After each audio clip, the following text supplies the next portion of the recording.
والله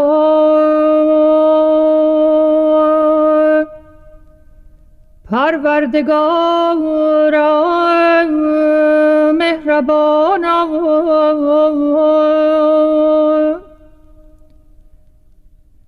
این جمع توجه به تو دارند، مناجات به سوی تو نمایند.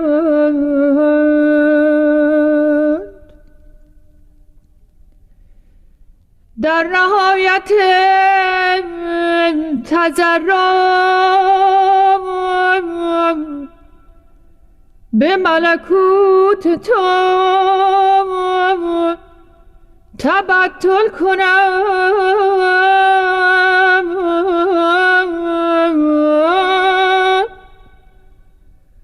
و طلب عفو و غفران نمایم.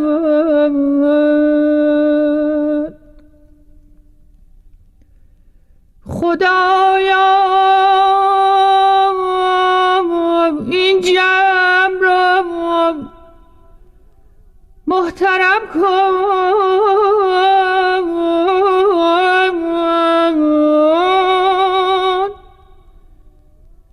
این نفوس را مقدس نما.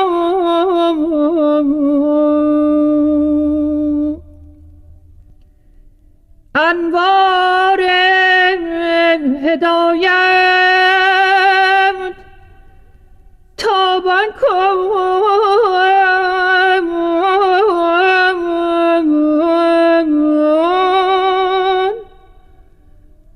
قلوب را منور فرما،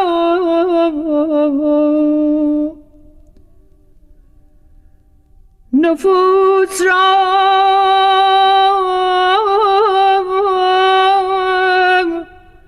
مستبشر کن، جمیل را در ملکوت خود داخل فرما و در دو جهان کامران نما.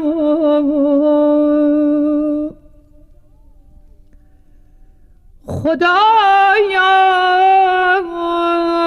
ما ذلیلیم،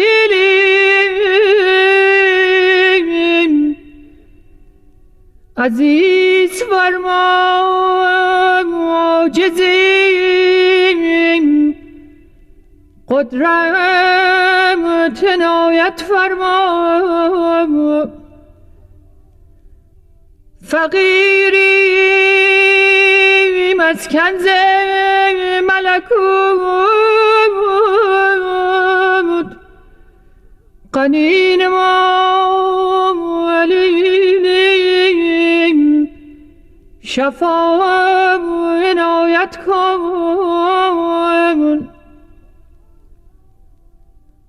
خدایا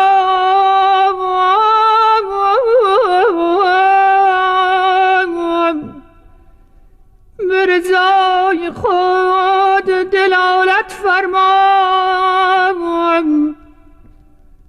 و شؤون نفس و هوا مقدس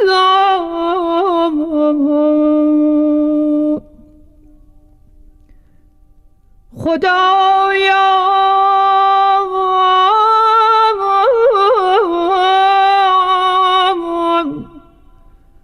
ما را بر محبت خود ثابت نما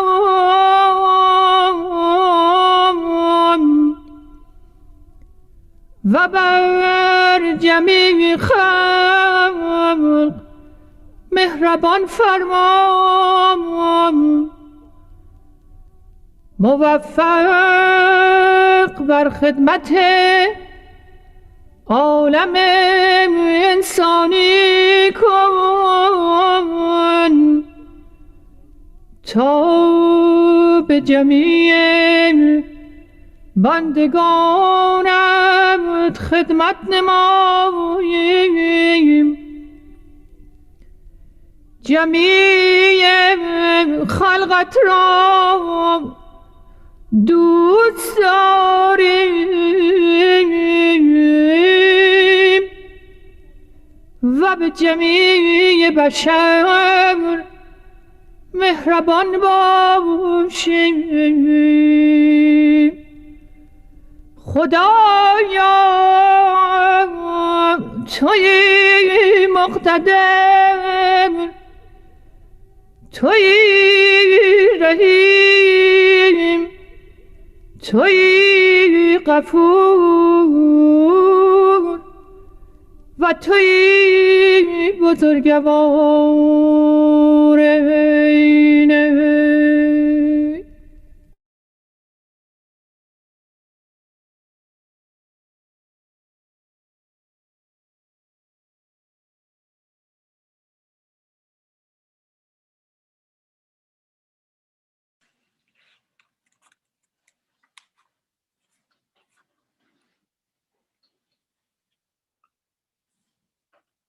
هوالله. ای خداوند بخشنده، کوکب بخشایشت بر جهان آفرینش درخشنده و دریای احسانت مواج بر کائنات گشته. ابر رحمتت در فیضان است و نار محبتت در فوران. باغبان احدیتت در خیابانهای دلها به طراحی گلهای معارف پرداخته و تراوت و لطافت بی‌نهایت یافته. نسیم حدیقه وحدانیتت جهان را زنده نموده و پرتو آفتاب موهبتت قلوب دوستان را منور فرموده. جام صهبای محبتت عاشقان را سرمست کرده و آهنگ بدیع ملکوتت ذرات کائنات را به جنبش و حرکت آورده. از هر سمتی صوتی تهلیل و تکبیر بلند است و از هر کرانه آهنگ تسبیح و تقدیس مرتفع. از هر گوشه شور و ولوله و در هر بیشه نعره پراندیشه. در هر حدیقه طیور ملکوتت در نغمه و آواز و در هر گلشنی بلبل توحیدت به گلبانگ معنوی دمساز. آفاق در اهتزاز است و اقطار به صیت و آوازت دمساز و ذرات وجود در اوج موهبت در پرواز. این جمع پریشان را در انجمن عنایتت مجتمع فرما و این گروه بی سر و سامان را در پناه موهبتت ملجأ و مأوایی بخش. این خطه تشنه را سیراب فرما و این سراب فرقت را به شراب وصلت تبدیل نما. درختان بی برگ را پرگل و شکوفه نما و بینوایان ناتوان را زاد و توشه ده. بال و پرشکستگان را بال و پری عطا کن، افتادگان را دستگیر شو، بیچارگان را مجیر و زحیر.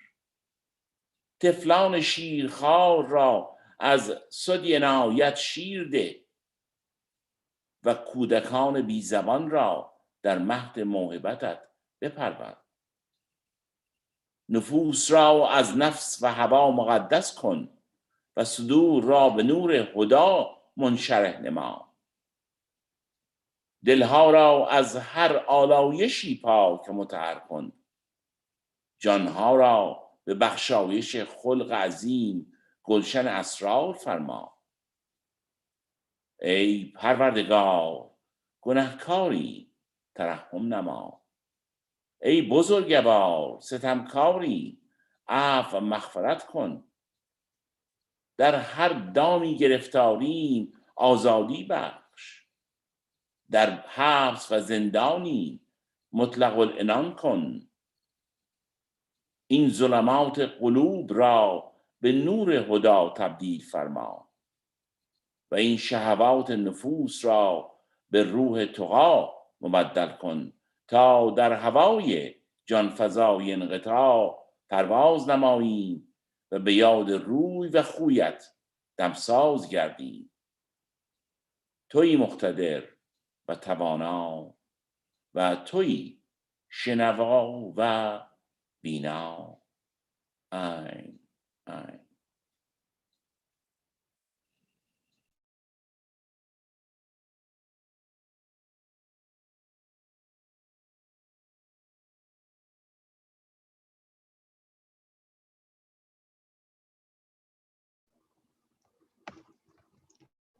الله ابها، ای متوجل الله، چشم از جمیع ماسوا بربند و به ملکوت ابها برگشا. آنچه خواهی از او خواه و آنچه طلبی از او طلب. به نظری 100,000 حاجات روا نماید و به التفات 100,000 درد بی درمان دوا کند و به انعطافی زخم‌ها را مرهم نهد و به نگاهی دلها را از قید غم برهاند. آنچه کند او کند، ما چه توانیم کرد؟ یفعل ما یشاء و یحکم ما یرید است. پس سر تسلیم نه و توکل بر رب رحیم به. البها ولک. عین عین.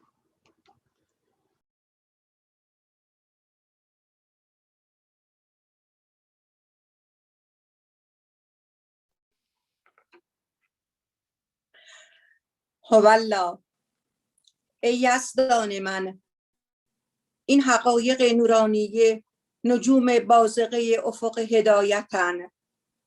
وجوهشان را در ملکوت احدیتت روشن فرما و اشجار بوستان انجذاب و استقامتند. به فیض و ریزش باران عنایت در هر دمی تازه و زنده و پرتراوت و لطافت فرما. سرج عرفانن در انجمن عالم روشن کن و فارسان میدان ثبوت و رسوخن به جنود ملکوت ابها تأیید کن. تشنگان بادیه اشتیاقن بر ساحل بحر الطاف وارد کن. در هر دمی نصرتی فرما، در هر نفسی روحی بدم. از نسیم حدیقه عنایتت قلوبشان را روح و ریحان بخش و از شمیم ریاض موهبت مشامشان را معطر فرما. تویی مقتدر و توانا و تویی کریم و رحیم و مهربان. عین عین.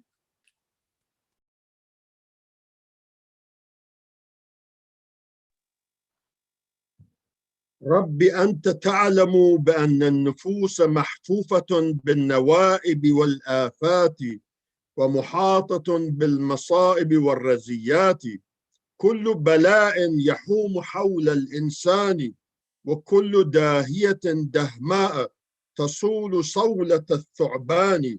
وليس لهم ملجأ ومناص إلا حفظك وحمايتك ووقايتك وكلاءتك يا رحمن. رب اجعل حفظك درعي ووقايتك جنتي وفناء باب أحديتك ملاذي وحفظك وحراستك حصني ومعاذي. واحفظني من شر نفسي وهوائي واحرسني من كل بلاء وسقم ومحنة وعناء. إنك أنت الحافظ الحارس الواقي الوافي وإنك أنت الرحمن الرحيم. عين عين.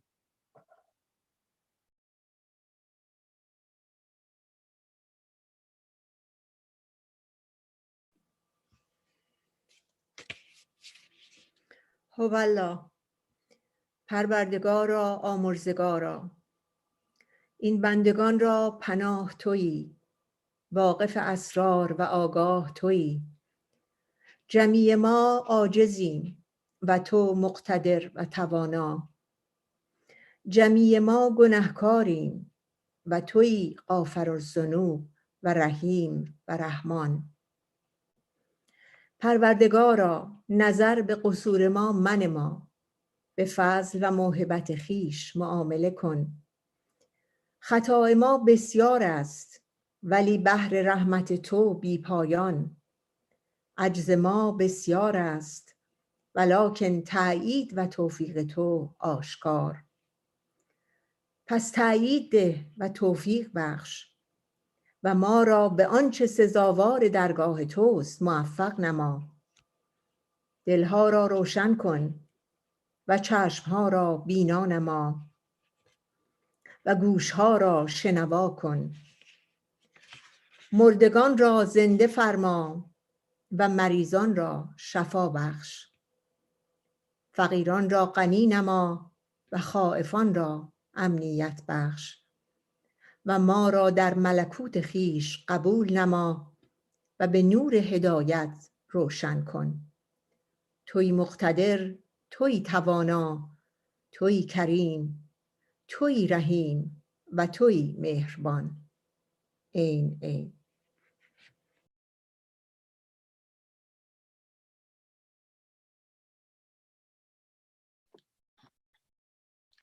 Thy name is my healing. O my God, and remembrance of thee is my remedy. Nearness to thee is my hope, and love for thee is my companion. Thy mercy to me is my healing and my succor in both this world and the world to come. Thou verily art the all-bountiful, the all-knowing, the all-wise.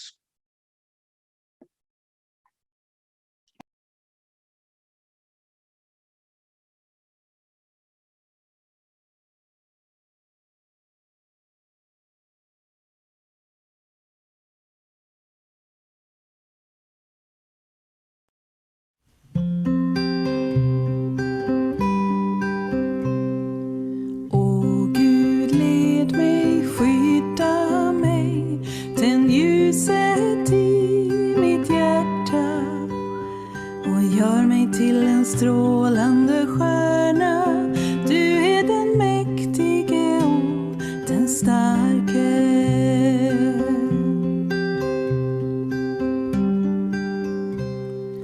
O Gud, led mig, skydda mig, den ljuset i mitt hjärta och gör mig till en strålande stjärna.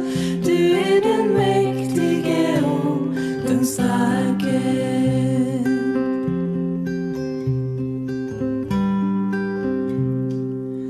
Oh God, guide me, protect me, make of me a shining lamp and a brilliant star. Thou art the mighty and the powerful.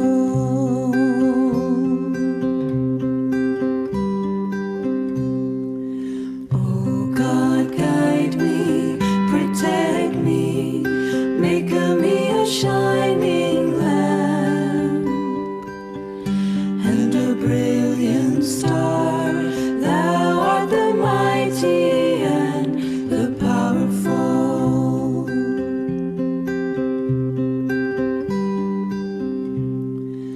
O Gud, led mig, skydda mig, den ljuset i mitt hjärta och gör mig till en strålande stjärna. Du är den mäktige och den starke.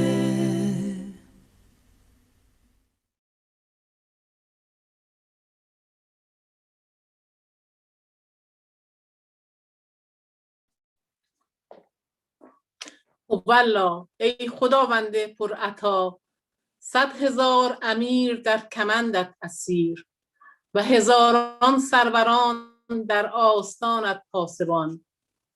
این نفس نفیس به انفاس طیب ریاض احدیتت مشام معطر نموده و به مشاهده آیات وحدانیتت دیده منور کرده.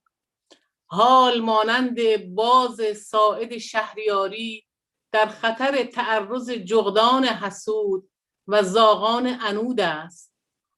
ای پروردگار، تو حفظ و حمایت فرما و بر رضایت موفق کن و این نهال بی همال باغ هدایت را به فیض عنایت هر دم تراوت و لطافت و تر و تازگی عطا فرما تا میر وفا گردد و شمع منیر انجمن اصفیا.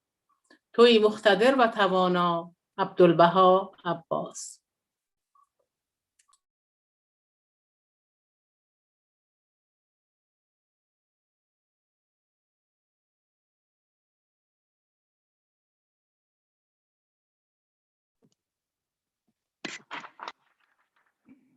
الها، معبودا، مسجودا، این مشت خاک را از اهتزاز کلمه مبارک منما و از حرارت محبت محروم مساز.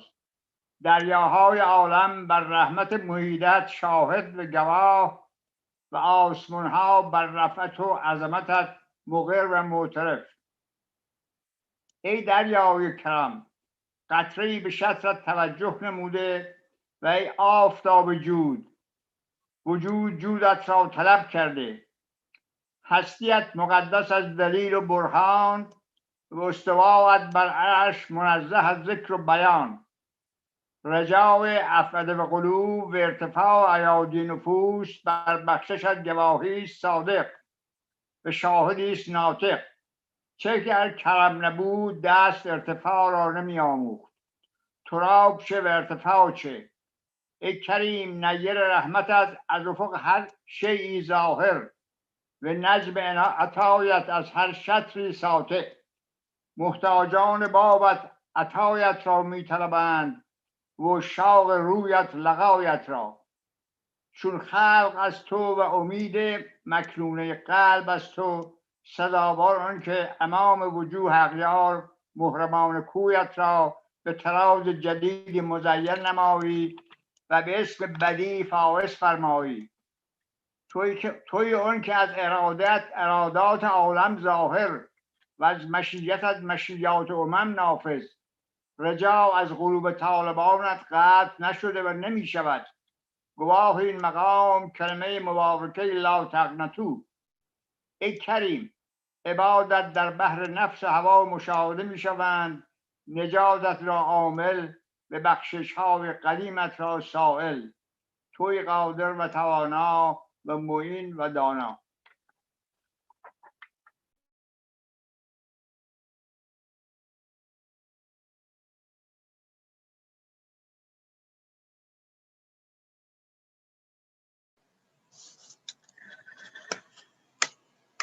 لبها، ای پروردگار، ای مهربان، این دوستان معتکف آستانند و این یاران از حرارت محبتت شعله سوزان. به یاد تو چون بحر مواجند و در انجمن توحید چون سراج وهاج. هر یک موجی در بحر عنایتند و هر یک درجی از لآلی هدایت. در سحرگاه با دلی آگاه بگریند و بزارند و در شبانگاه به یاد جمالت بخوابند و بیارامند. تویی بخشنده و مهربان و تویی پاینده و رحمان. ای بی نیاز، مردگان را بیامرز و بازماندگان را بنواز. درماندگان را درمان شو و آزادگان را پناه و امان. از قصور درگذر و ذنوب ببخشا. تو ستاری، تو آمرزگار، والبها علیکم عین عین.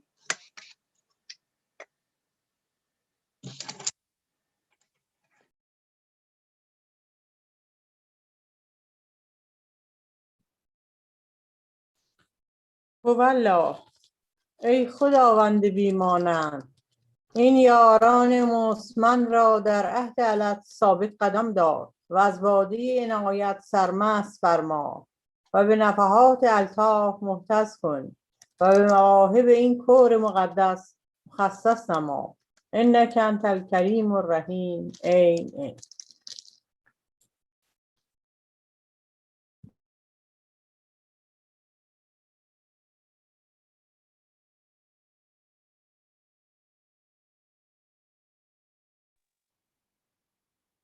إلهي إلهي أيد أحبائك المخلصين على الاقتفاء بالنور المبين، ووفق عبيدك المقربين على نشر نفحاتك بين العالمين، حتى يلتهوا عن شبهات الناقضين بتبليغ دينك المنير وبث تعاليمك وإشاعة آثارك وإذاعة بيناتك بين الخافقين.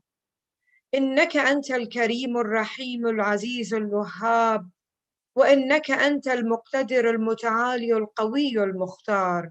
عين عين.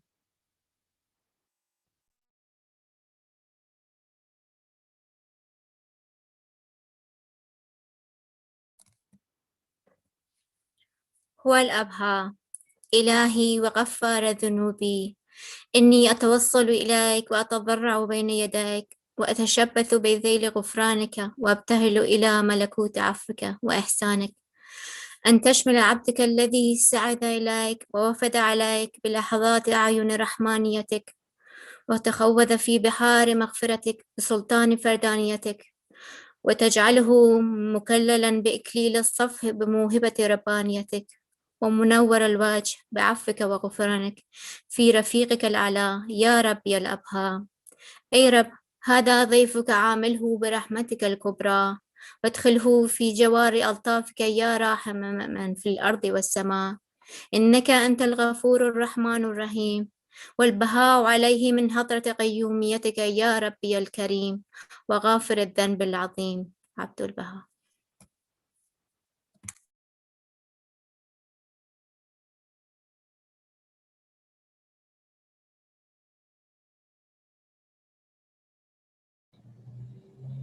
والله ای واقف راز دلم، ای ناظر مشکلم، دردم را درمانی ده و مشکلم را آسانی فرما.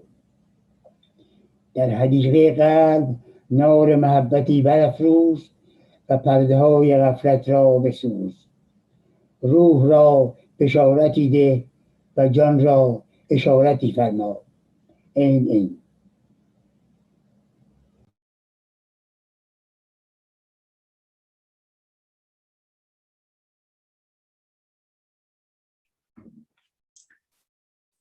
هو الأبهى ای خدای مهربان، شکر تو را که بیدار نمودی و هوشیار کردی، چشم بینا دادی و گوش شنوا احسان نمودی، به ملکوت خویش دلالت کردی و به سبیل خود هدایت فرمودی، راه راست بنمودی و در سفینه نجات درآوردی.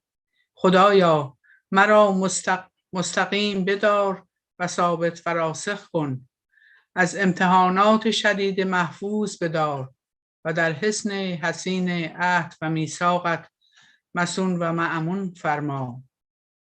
تویی توانا، تویی بینا و تویی شنوا. ای خدای مهربان، دلی عطا کن که مانند زجاج به سراج محبتت روشن باشد، و فکری عطا کن که به فیض روحانی جهان را گلشن نماید. تویی بخشنده و مهربان و تویی خداوند عظیم الاحسان. عبدالبها عباس.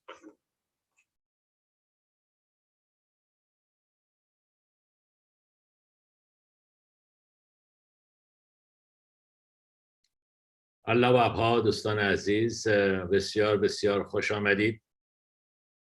شب دیگری رو با هم هستیم. امشب روز پنجشنبه هست و بنده از آستین تگزاس در خدمتتون هستم. آمدم به هتل و برنامه رو از اینجا اداره میکنم. اتفاقا هم چقدر یک تستینگ خیلی خوبی هم برای من شده است که آزمایش بکنم که چه فرقی دارد اجرای از اینجا با کالیفرنیا. خب امشب چندین برنامه مختلف براتون در نظر گرفتم و اخبار و بشارات زیادی هم داریم، باید با هم صحبت کنیم. اجازه بدید برنامه رو پیش ببریم با یک اپیزود از اپیزودهای مثل نسیم که بعد برسیم به بقیه برنامه ها. با ما باشید.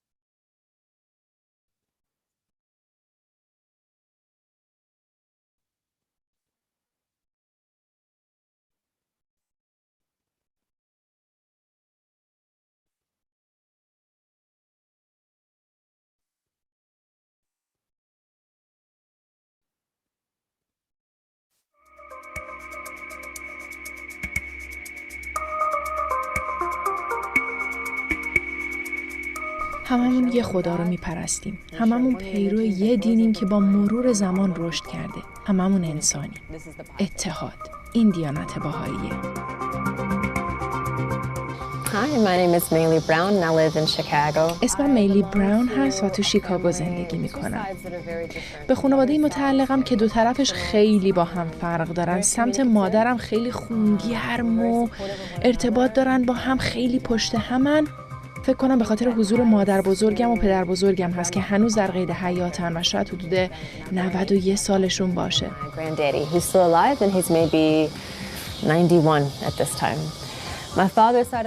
خانواده پدریم به نظرم ریشه های از جنوب امریکا دارن و اینطوری هن که تو سرت به کار خودت باشه، منم سرم به کار خودم باشه. خیلی با محبتن ولی خونگرم نیستن، ولی هنوز اون عشق عمیق وجود داره. کنارشون که هستم احساس متفاوتی دارم، ولی خانواده‌ایه که من توش بار اومدم.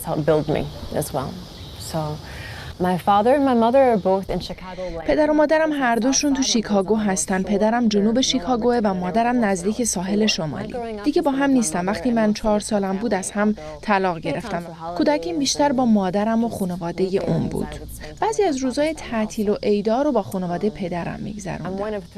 من یکی از 3 بچه خانواده‌ام. پدرم 2 تا بچه دیگه هم داره. من از همه بزرگترم. از هر دو طرف خانواده. برادر و خواهرم ناتنی هستن، یعنی پدرمون یکیه و مادرامون متفاوتن. مدتی باهاشون بودم و بعد از اینکه اونا جابجا شدن دیگه خیلی وقته که ندیدمشون. به خاطر همین مثل بچه یکی دونه بزرگ شدم و همه اون چیزایی که درباره بچه یکی دونه میگن درباره منم صادقه. 2 تا گربه دارم، یکیش اسمش هایفا هست و یکیش بیبی کی.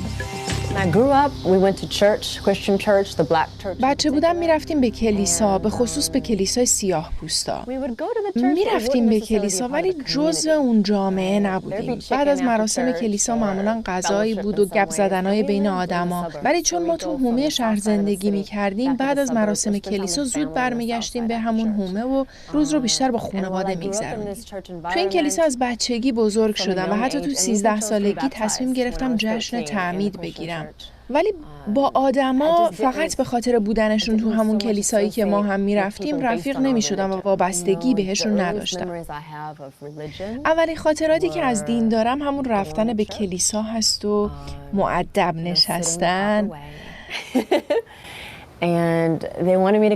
میخواستم بذارنم تو کلاس بچه‌ها ولی من میخواستم با بزرگترها باشم و همون چیزایی رو که اونا میشنون و بشنوم. یادم بعضی وقتا میرفتم به کلیسایی که خالم میرفت، اونم مسیحی بود. کلی برنامه بود روی صحنه. کشیش ایستاده بود و یه نفر بخشایی رو براش میخوند، بعد اون سب میکرد و کشیش از همونجا ادامه میداد و روی بعضی بخشا تاکید بیشتری میکرد. اونجا آدما به روح مقدس اعتقاد دارن که معمولا تو کلیساهای غیر سیاها نمیتونی ببینی همچین اعتقادی رو، البته تا اونجا که من میدونم. دیگه سرود بود که من خیلی دوست داشتم و واقعا دلم تنگ میشه براش.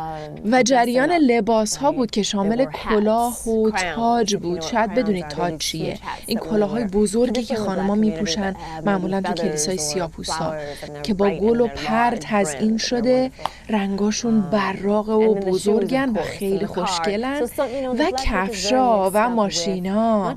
کلیسای سیاها خیلی قاطی شده با نه فقط با خدا که قسمت اصلیه، همینطور با جامعه، موقعیت‌های اجتماعی و تاریخ اینکه کلیسا برای سیاه‌پوستای آمریکا چه معنی داره، که جایی برای شورش و فعالیت‌های سیاسی و جایی برای ازدواج که زمانی برای سیاه‌پوستا قانونی نبوده.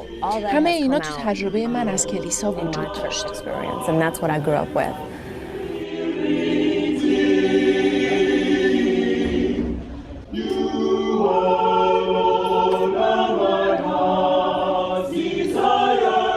We went to a unity church, maybe when I was in my mid-teens. بعد رفتیم به کلیسای متحد وقتی نوجوان بودم. شاید به خاطر این بود که مامانم دیگه نمیخواست برای رفتن به کلیسا اون همه راه رو بره. باور کلیسای متحد یا یونیتی چرچ اینه که همه شاخه‌های مختلف دین مسیحی یکیه و این کلیسا خیلی متفاوت بود. تو همسایگیمون بود و بیشتر توش سفیدپوستا بودن. تا یه حدی نژادهای مختلف هم توش بودن، ولی تقریبا از نظر موقعیت اجتماعی اقتصادی بالا بودن. از نظر مقام آدما سرودا اصلا شبیه کلیسای قبلی نبود. به خاطر همین خیلی دلم براش تنگ میشه. بیشتر ترانه‌های آروم بود که ملودی قشنگی داشت. من به اون ضرباهنگ و شور و حال ترانه‌های مذهبی عادت داشتم، ولی حس مدیتیشن رو تو این کلیسا خیلی دوست داشتم. معلم دینی اونجا یه زن بود و یه اتاق نورگیری بود طرف راست اون کلیسا که میتونستی بشینی و از برنامه‌ها لذت ببری. مادرم 10-11 سال پیش تو این کلیسا ازدواج کرد. این همون کلیسایی بود که وقتی دنبال راهی برای نزدیکتر شدن به خدا میگشتم به اونجا میرفتم.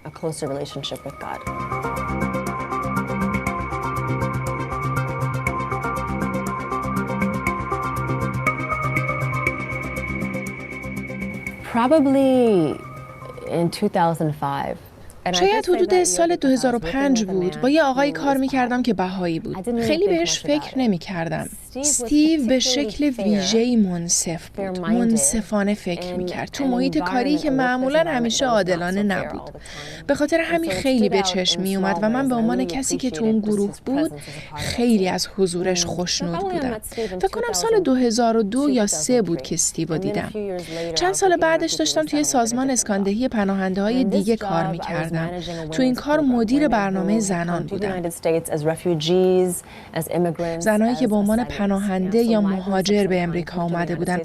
کارم این بود که این خانم‌ها رو راهنمایی کنم. کمکشون کنم با خانم‌های دیگه آشنا بشن، راه و رسم زندگی اینجا رو یاد بگیرن که بتونن تو زندگی خودشون موفق بشن و به خانواده و بچه‌هاشون کمک کنن.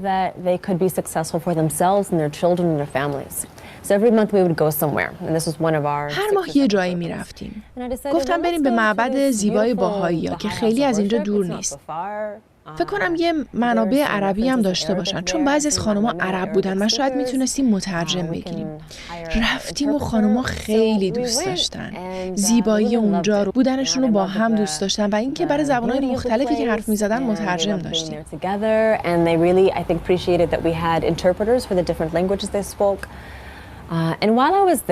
وقتی اونجا بودیم و اونا داشتن اطرافو میدیدن، خب من کاری نداشتم بکنم. دیدم یه میزه که روش کارته. رو کارتا نوشته بود اگه میخواید بیشتر راجع به دین باهایی بدونید این کارت رو پر کنید، ما شما رو به برنامه‌ها دعوت میکنیم. پرش کردم. دنبال چیز خاصی نبودم، ولی فکر کردم علاقه‌مندم بدونم و نسبت به اینکه چیزی یاد بگیرم آمادگی کامل داشتم.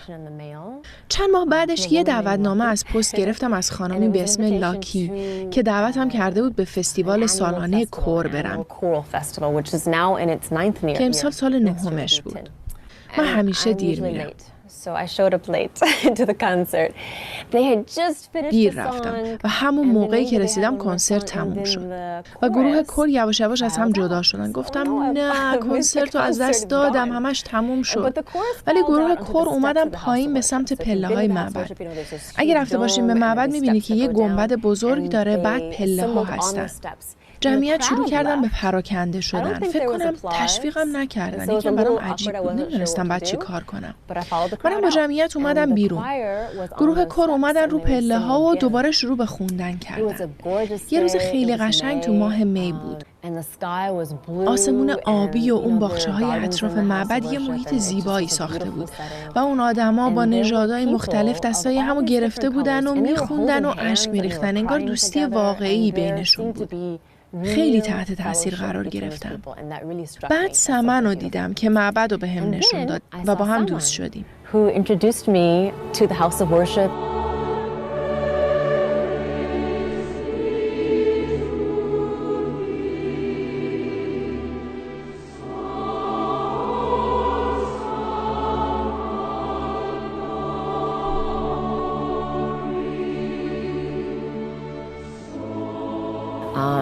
Got together at her home and I was invited to devotionals that her and her husband ran. رفتم خونه‌شون.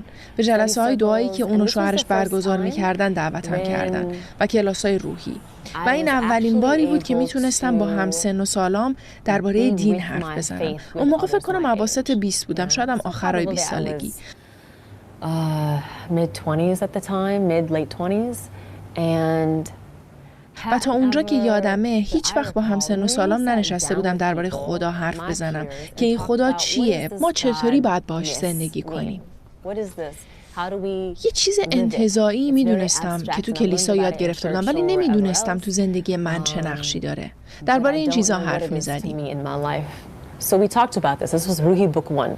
این دوره یک روحی بود و عالی بود. خیال باهایی شدن نداشتم. فقط سمن رو دوست داشتم و اون گروه رو.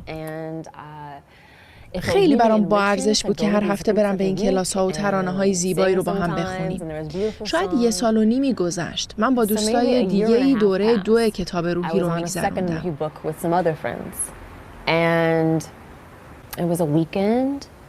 و یه روز تعطیل بود، یه شنبه بود.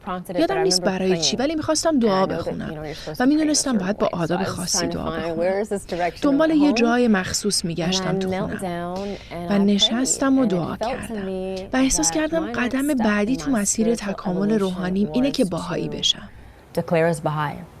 نه به خاطر اینکه نیاز داشتم بخشی از یه دین باشم، نه به خاطر اینکه دنبال این بودم که به یه تشکلی که مرتبط با رسوم مذهبی خاصیه بپیوندم، بلکه به خاطر اینکه حس می‌کردم چیزیه که دنبالش بودم. دیانت بهایی تو وجودم ریشه داشت، مثل چیزی که باهاش آشنا بودم.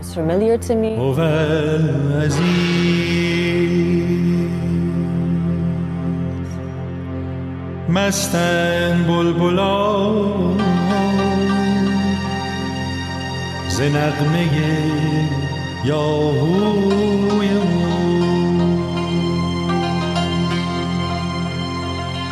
هم جان عاشقان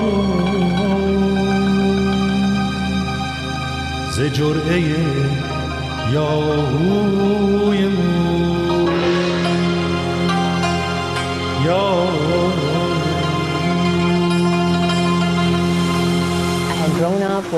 من با دین مسیحی بزرگ شده بودم و با این تعالیم که درباره محبت کردن به هم و عادلانه رفتار کردن و احترام به خودمون و بقیه بود بزرگ شده بودم. وقتی درباره دیانت بهایی چیزایی خوندم انگار بر اساس همون باورهای قبلی ساخته شده بود ولی پیشرفته تر. درباره تساوی حق زن و مرد میگفت که برای مادرم هم خیلی مهمه. درباره غیبت نکردن بود که خیلی عادیه و خیلی راحت اتفاق میفته ولی خیلی به خصوص میگه این کارو نکنید، باعث تفرقه است. و دیدگاه اتحاد همه دنیا رو داره که هدف منه، حتی شغلم هم همینه. به خاطر همین خیلی طبیعی بود. یکی 2 سال قبلش، قبل از اینکه همه این اتفاقا بیفته، قبل از اینکه برم به معبد بهایی‌ها، قبل از آشنایی با سمن و رفتن به اون جلسات دعا، دنبال رابطه عمیق‌تر با خدا میگشتم بدون هدف خاصی. همه چی خوب بود تو زندگیم، بیرون زیاد میرفتم، میرقصیدم، با دوستام از زندگیم لذت میبردم و توی محله باحال زندگی میکردم. خیلی پول نداشتم ولی کارمو خیلی دوست داشتم. و یه جرقه تو ذهنم اومد که بذار یه راهی برای ارتباط بهتر با خدا پیدا کنم.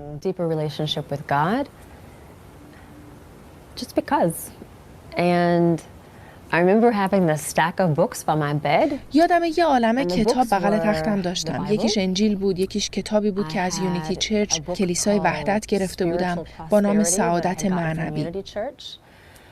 I had Khalil Gibran's The Prophet. و یکی هم کتاب پیامبر اثر خلیل جبران که خیلی دوستش دارم و فکر میکنم خیلی معنویه. و شاید کتابای دیگه. For some months, these books, this pile by my bed. یادمه این دسته کتاب کنارم بود و ازشون میخوندم. دنبال چیز خاصی نبودم ولی دلم میخواست رابطه بهتری با خدا داشته باشم و از روی خوششانسی دین بهایی رو پیدا کردم و توش رشد کردم و حس خوبی دارم و فکر میکنم مناسب منه.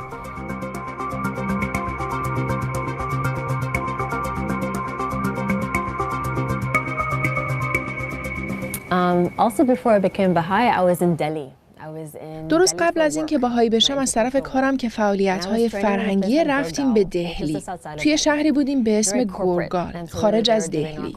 خیلی آموزشی بود. ما هم اونجا بودیم و درباره شرکتمون آموزش می‌دیدیم و فکر کنم اون موقع تو شیکاگو درباره دین بهایی یه چیزایی یاد گرفته بودم و حالا تو دهلی بودم و می‌خواستم برم به معبد نیلوفر آبی. یه راننده پیدا کردم و نزدیک 1 ساعت راه رفتیم تا به اونجا برسیم.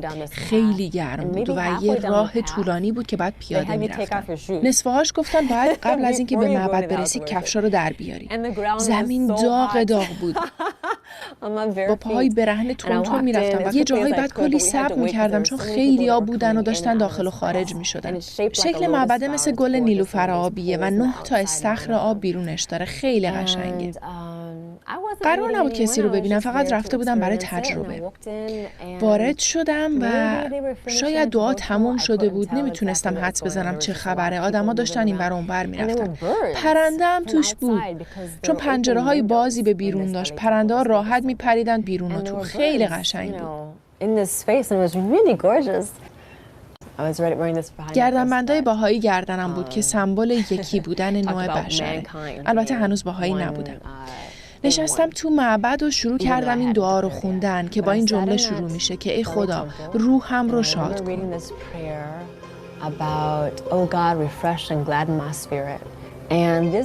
و این جمله خدایا روحم رو تازه و شاد کن دقیقاً همون چیزی بود که من لازم داشتم.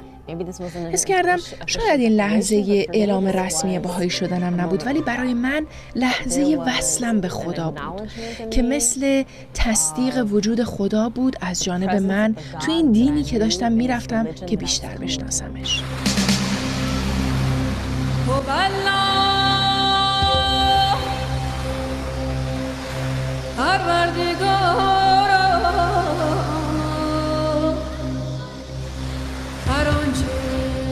قلب مرا از قلوب یارانم دور می سازد از من بگیر.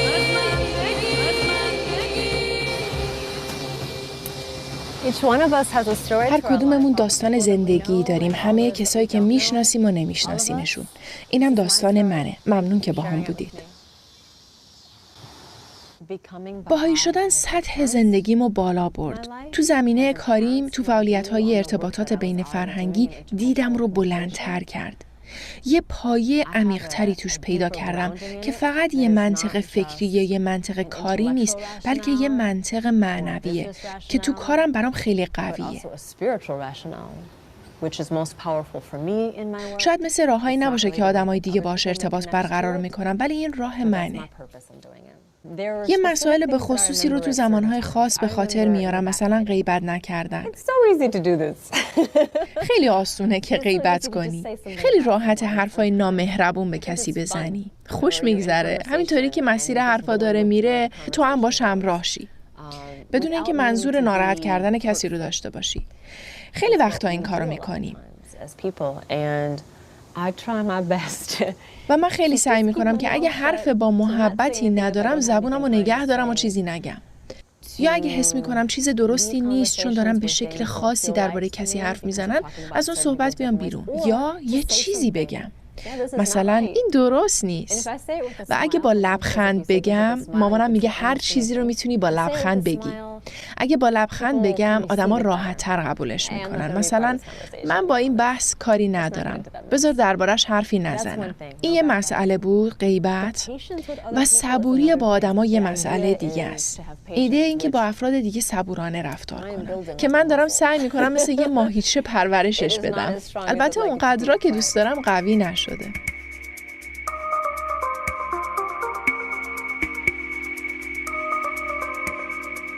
My mom has a little Baha'i prayer book that I gave her by her bed.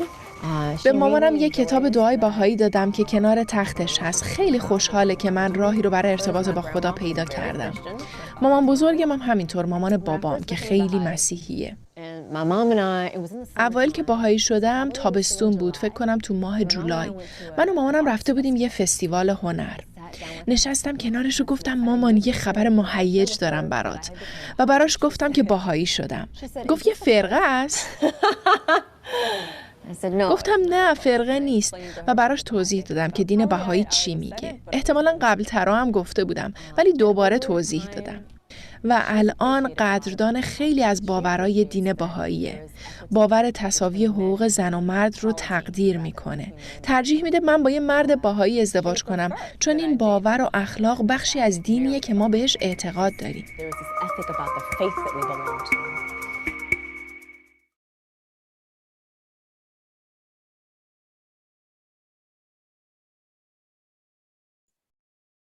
بله دوستان عزیز، خانم می لی براون با هم دیدیم سرگذشت زندگیشونو در این اپیزود مثل نسیم. بسیار جالب بود. ایشون درباره چرچ صحبت کردن که مادر بزرگشون خیلی متمسک هستن، مسیحی متمسک. یک ویدیو کلیپ از یکی از چرچ های اونجلیست ها به دست من رسیده هست که برای شما پخش میکنم. برنامه است در یک چرچ. با هم نگاه.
بله دوستان عزیز، blessed spot در چرچ اونجلیست ها اجرا شده بود، بسیار زیبا و قابل توجه.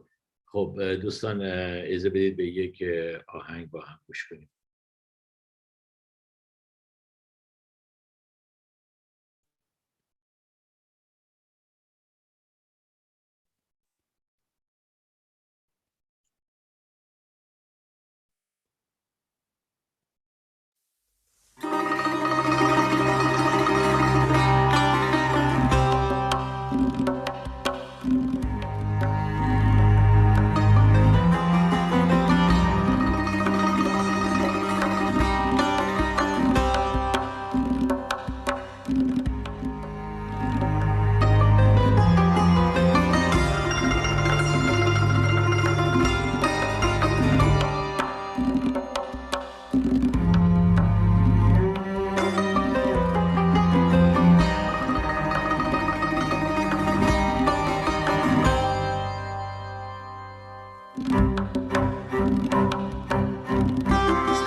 جهان وین بهار از نور روی دلستان،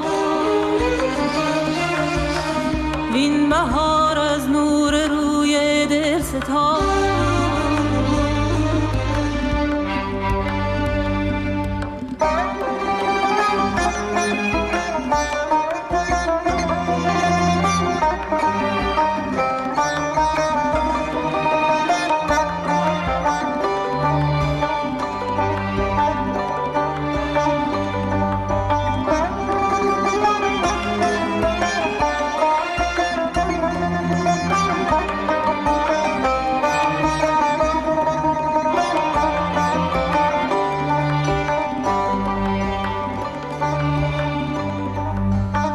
آن بهاران شوق خوبان آورد، وین بهاران عشق یزدان آورد. آن بهاران لاله ها آرد برون، وین بهاران لاله ها دارد کنون.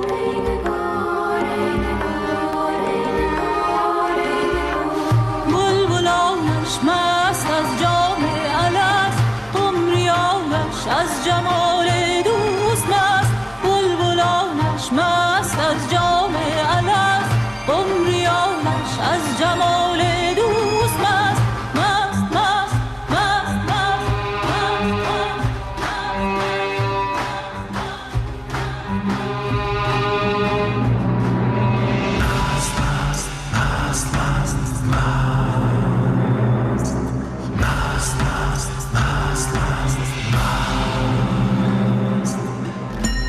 نسیمی آمدت از کوی دوست، جان فدایش کن که این جان از اوست. گر نسیمی بربزد زین بوستان، یوسفان رو بینی در جهان.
بله دوستان عزیز، بهار آمده است و همانطور که میدانید ما الان در 8 اپریل هستیم. 20 اپریل عید رضوان هست. اول عید رضوان و 29 نهم و اول می 12. بنابراین برنامه مخصوصی خواهیم داشت که روزش رو میخواهیم با شما با هم تصمیم بگیریم. بعداً احتمالاً روز دوشنبه با هم تصمیم گیری میکنیم که آیا در همان روز 20 این برنامه رو داشته باشیم یا بذاریم برای ویکندش که در حقیقت کامن باشه برای این 2 روز. روز دوشنبه با هم رای گیری خواهیم کرد و تصمیم میگیریم که چطور این برنامه رو اجرا کنیم، ولی دفینیتلی حتما یک برنامه مخصوصی خواهیم داشت برای شما عزیزان که در این جشن با هم شریک باشیم. دوشنبه با هم در این مورد صحبت خواهیم کرد. یک کلیپی از یک دختر خانمی رسیده است، بسیار زیباست، با هم میبینیم.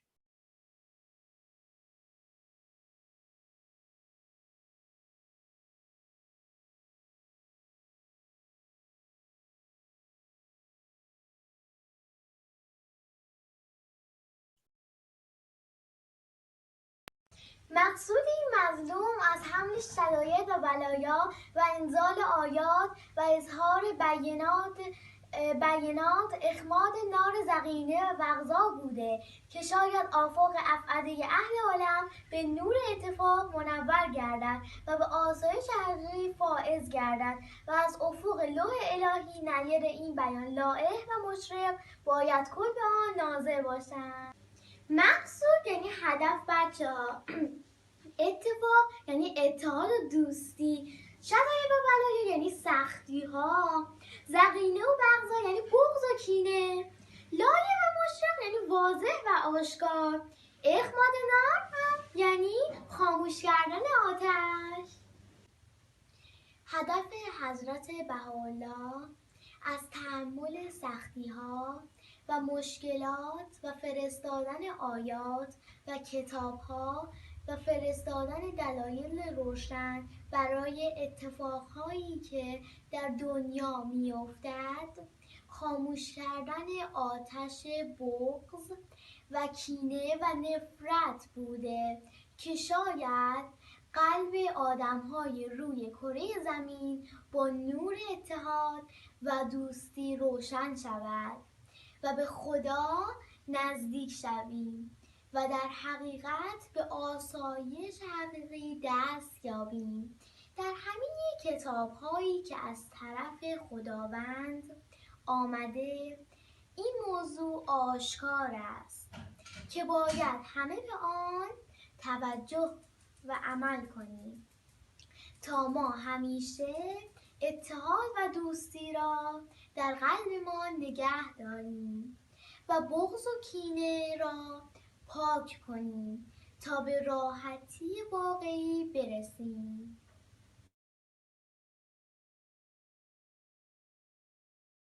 بله، متوجه شدی که این دختر خانم چه به زیبایی مطالبی رو فرمودن. بسیار عالی. این خانم ها به هر حال خیلی با استعداد. الان هم که میدونید در ایران واقعا بالاترین درجه بیشتر از پسرها در دانشگاه خانم ها هستن. به هر حال خانم های ایرانی خیلی خیلی فعال هستن، مخصوصا در داخل ایران دانشجوها خیلی زیاد. اینجا هم همینطور. جناب دکتر هولاکویی عزیز ما یک برنامه‌ای دارد راجع به خانم ها که فکر کردم که مناسب باشد اینجا با هم بشنویم.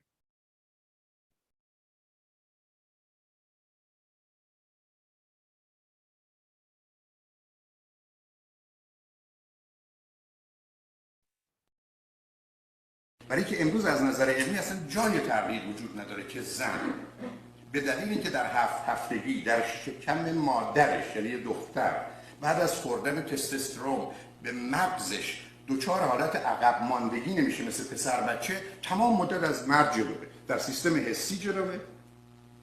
شما نگاه کنید به توانایی‌های حسیش از دیدنش گرفته تا چشاییش گرفته یا تشخیص رنگ گرفته. در سیستم احساسی اصلا قابل مقایسه با مرد نیست، مخصوصا بعد از حاملگی به دلیل اینکه اکسیتوسین تبدیل به نوعی از هورمون‌ها و دگرگونی‌های مغزی میشه، نوعی از ارتباطات رو در او به وجود بیاره که اصلا معنای دیگری میده.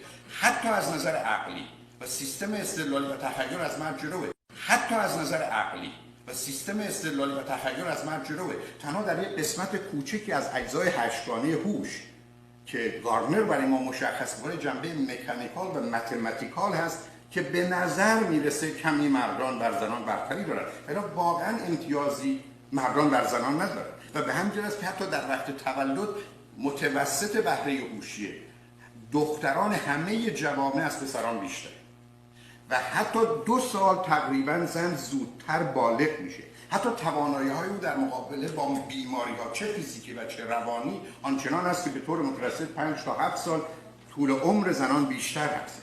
از جانب دیگه مسئله‌ای که در اینجا وجود داره این هست که شما این برتری و امتیاز و این تنوع رو می‌بینید و با وجود ظلم نه تنها مضاعف چندگانه‌ای که در طول تاریخ برای زنان به وجود آمده، با وجود همه این فشارها در اولین فرصتی که هر جامعه‌ای به زنان داده، سرعت و آهنگ رشدشون اصلا قابل مقایسه با مردان نیست. بنابراین گفتگوی این چنین عرض من این هست: غیر واقعی، غیر عادلانه، غیر مهربانی و دوستی، غیر حرمت انسانی که در یه نظام ارزشی وجود داره که مرد بر زن برتری نشون دهنده این است که ما تا کجا میتونیم بریم و بنابراین و متاسفانه جامعه ما یه جامعه اخلاقی نیست، جامعه ما یه جامعه ارزشی است. علتش هم این هست که باورها و اعتقادات مذهبی و واقعیت‌های سیاسی اجتماعی و تاریخی ما که به راحتی میشه بهش نگاه کرد که از فرض کنید بسا قبل از قاجار یا حتی دوران اونها از 1000 سال حکومتی که بوده 950 سالش اقوام غیر ایرانی بر ما حاکم بودن، تمام این سیستم ها رو به هم ریخته و در نتیجه میشه به راحتی به اینجا رسید که ما یه جامعه هستیم که با اخلاق فاصله بسیار داریم و یه جامعه ارزشی هستیم.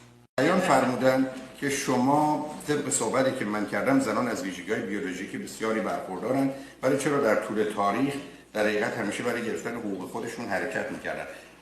من به قبل از 57,000 سال قبل کاری ندارم، ولی مطالعات مردم شناسی انتروپولوژی و حتی انسان شناسی اتیمولوژی در کنار بحث‌های جامعه شناسی تاریخی نشون میده که ما به عنوان یک انسان در ارتباط جنسی که خیلی زود پیدا می شده زن حامله می شده و میدونید بسیاری از فرهنگ‌ها اصلا متوجه نبودن که در اثر رابطه جنسی حامله میشه زن. حتی هنوزم شما توی جامعه افراد تحصیل کرده با مدرک دکترا رو خط رادیو تلویزیون میان و میگن خدا داد و خدا خواست و خدا به ما یه پسر داد و خدا دختر داد. خب آدم خیلی خوشحال میشه که خدا تو این کاراست. یعنی شما هنوز ذهنیت رو نگاه کنید، که تا کجاست که ماجرای خداست. در طول تاریخ خانم دکتر آفاری اشاره کردن ما بین سال 1000 تا 1700 آمارا نشون میده که متوسط تعداد بچه‌ها در اروپا اقلاً 10 تا بوده و از این 10 تا همونطور که اشاره فرمودن بیش از 7 تاشون در کودکی میمردن. یعنی که 700 سال طول میشه در جمعیت اروپا 2 برابر بشه. 700 سال و این نشون دهنده این است که تقریباً هر چی بچه می اومده 2 تاش میمونده از 10 تا و بقیه میمرده. اشکال کار زن در این بوده که متاسفانه با مسئله حاملگی رو بود. حاملگی به دنبال خودش کودکی رو داشته که موجود انسانی در مقام مقایسه با بقیه موجودات ضعیف‌ترین موجوده. بسیاری از حیوانات هستن که بعد از تولد مثل جوجه از تخم می‌گیرن دنبال زندگی. حیوانات هستن بعد از 20 دقیقه 1 ساعت تا زندگی کنن. کودک انسان رو اگر همه چیز رو دور و برش بذاری سراغش بشید میمیره. بنابراین مطلب فوق‌العاده زیبایی که خانم دکتر فرزانه میلانی داشتن در خصوص زن این بود که زن در این هزاره‌های اخیر مجبور شده در خانه بمانه، برای اینکه پشت سر هم حامله میشد و پشت سر هم بچه میآمد و پشت سر هم این بچه‌ها میمردن.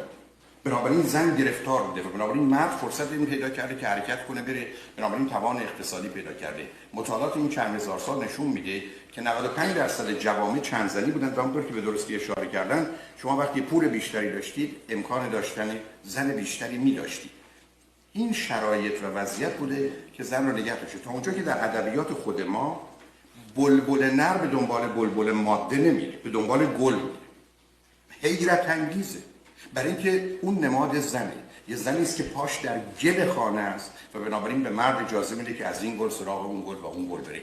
اینا اون واقعیت ها هستن که زمینه رو فراهم کردن برای پرسشی که مطرح فرمودید. در طول تاریخ زن گرفتار بوده. نتیجتاً مردی که قدرت اقتصادی داشته در شرایطی که مردم نون بخور و نمیر باید می‌داشتن توانسته کنترل رو به دست بگیره و بعداً میدونید که الان میزان عضله مرد تقریبا 2 برابر زنه. مردان، امیدوارم کسی اذیت نشه، در 2 تا امتیاز اساسی داشتن، یکی وزن و یکی پشم. غیر از این وزن و پشم امتیاز و برتری دیگری در کار نیست و به همین جاست که این وزنی بوده. شما نگاه کنید امروز 2% انرژی جان از نیروی بازوه. در طول تاریخ اگر حیوانات رو کنار بذارید 100% بوده. معلوم که مرد قوی‌تر بوده و امتیاز پیدا می‌کرده و بنابراین زن مجبور بوده فقط انتظار داشته باشه که ازش مواظبت و مراقبت کنن و همه گرفتاری اونجاست. بله، صحبت کوتاهی بوده از جناب دکتر پولاکویی راجع به خانم ها. بله دوستان، من خواستم بهتون اطلاع بدم، همونطور که گفتم روز 20 عید رضوان هست و باید برنامه مخصوص داشته باشیم. دوشنبه با هم صحبت میکنیم. ضمناً این جمعه که میاد برنامه تالنت شو ما شروع خواهد شد با مقرراتی که قبلا به اطلاع همگی رسانده ایم. روز جمعه دوستان که 30 نفر از دوستان هستن که انتخاب شدن که شنیدم که شب و روز مشغول هستن، گزارشاش رسیده به ما و فکر میکنم که برنامه بسیار مهیجی خواهیم داشت. من الان دارم فکر میکنم که چجور دسته‌بندی کنم، چون میخواهم قبل از برنامه جمعه با این دوستانی که انتخاب شدن، با این 30 نفر صحبتی داشته باشم. خودم شخصا میخواستم باشون صحبت کنم و الان دارم فکر میکنم که باید چجوری این کار انجام بدم. فکر کردم که روز شنبه ساعت 10 تا 12 اگه دوستان تشریف بیارن روی خط زوم، شنبه صبح ساعت 10 تا 12 صبح، 12 ظهر اکچولی، اگر بتونن دوستانی که این 30 نفر، فقط این 30 نفر اگه بتونن تشریف بیارن روی زوم که من بتونم باشون صحبت کنم، بسیار خوب خواهد شد. اگر ممکنه، اگر صدای من میشنوید، مشغول خواندن نیستید و بیزی نیستید، تشریف بیارید بین ساعت 10 تا 12 روی خط که با شما یه صحبتی داشته باشم برای برنامه روز جمعه. خب اجازه بدید من میخوام براتون، چون میدونی که جناب حسام نوذری قرار بود که دیشب با ما باشن، ولی دیشب که همونطور که میدونید شب ضیافت بود و برنامه نداشتیم. از ایشون خواهش کردم که اگه ممکنه پستپون کنیم برنامه رو پستپون کردیم به هفته آینده. سه شنبه هفته آینده دکتر حسام نوذری با ما خواهم بود و بسیار در یک تاپیک بسیار زیبا با ما صحبت خواهند داشت که من در ویکند به محضی که فردا شب برگردم، پس فردا برنامه‌های هفته آینده رو مفصلا در فیسبوک خواهم گذاشت و به اطلاع همه خواهم رسوند. ولی مینوایل امشب براتون یه برنامه در نظر گرفتم. من نمیدونم چند نفر از شما جناب میچیو کاکو رو میشناسید. ایشون یکی از تئوریسین فیزیک هستن، فیزیست هستن و بسیار بسیار قابل، یعنی در مورد توجه در حقیقت سطوح دانشگاهی هستن و پیشبینی‌هایی که میکنن و طراحی‌هایی که میکنن در دنیا بی‌نظیر هست. استرینگ تئوری مال ایشون هست، راجع به پیدایش کهکشان مال ایشون هست. ایشون یه صحبتی کردن که من فکر میکنم پیشبینی تکنولوژی و پیشبینی آینده بشریت هست که بسیار بسیار جالب هست. فکر کردم که اینو برای شما پخش کنم. البته به زبان انگلیسی هست ولی من فکر میکنم متوجه بشوید چون برنامهش بسیار جالبه. هرچی فکر کردم که شاید این کارو، این ویدیو رو برای شما بذارم نذارم، بالاخره به این نتیجه رسیدم که چون خیلی خیلی مفیده، ممکن استفاده کنید، حتما شما هم بشنوید. با هم میشنویم جناب میچیو کاکو.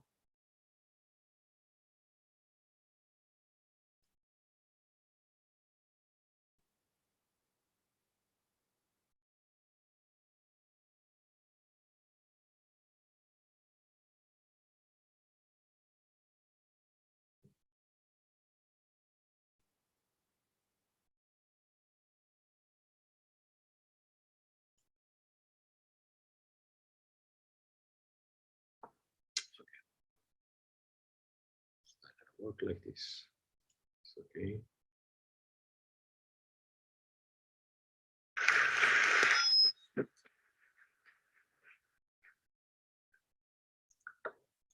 Well, after such a great introduction, I can't wait to hear the speaker myself.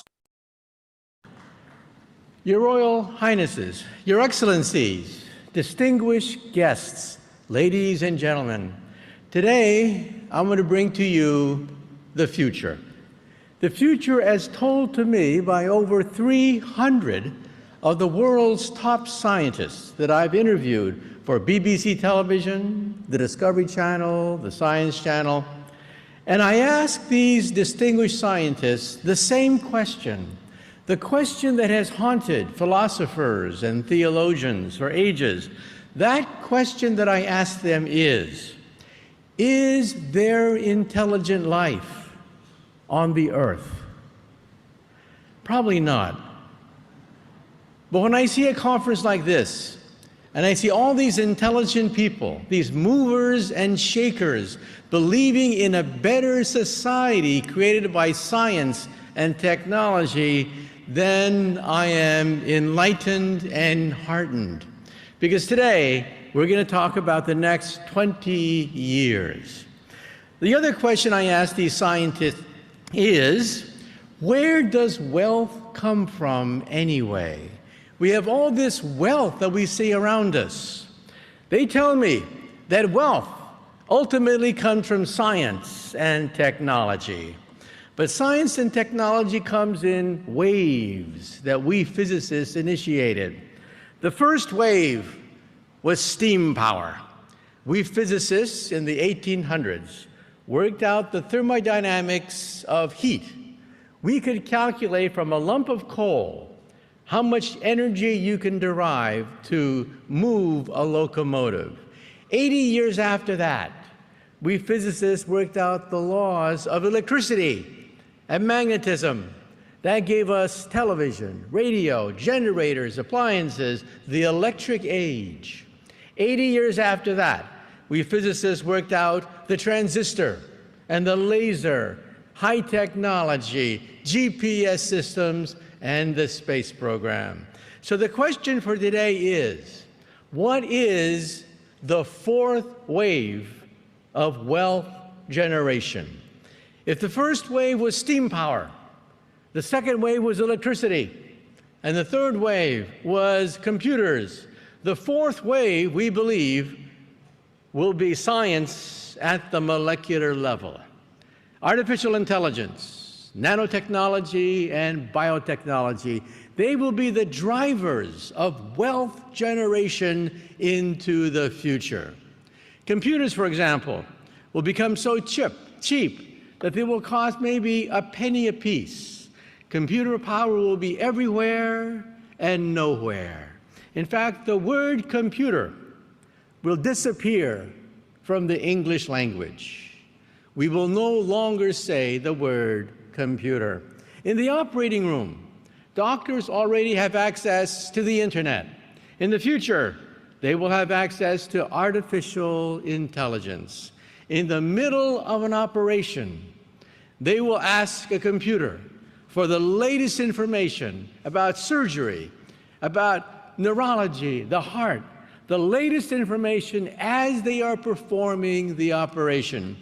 Astronauts will use artificial intelligence as they make repairs on the space station.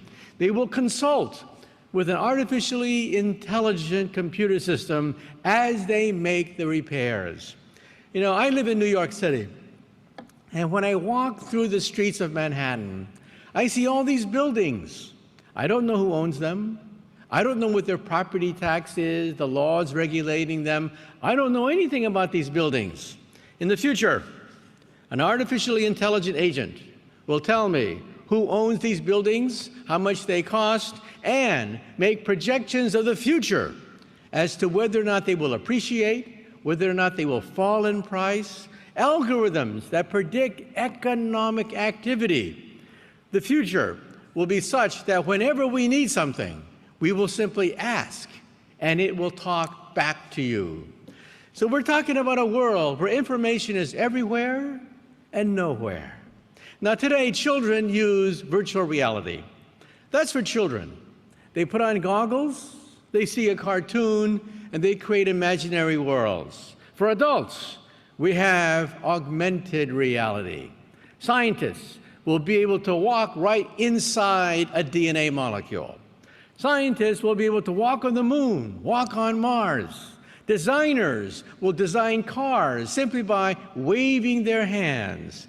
This is augmented reality, where we take reality as it is and then use artificial intelligence to tell us what reality could become.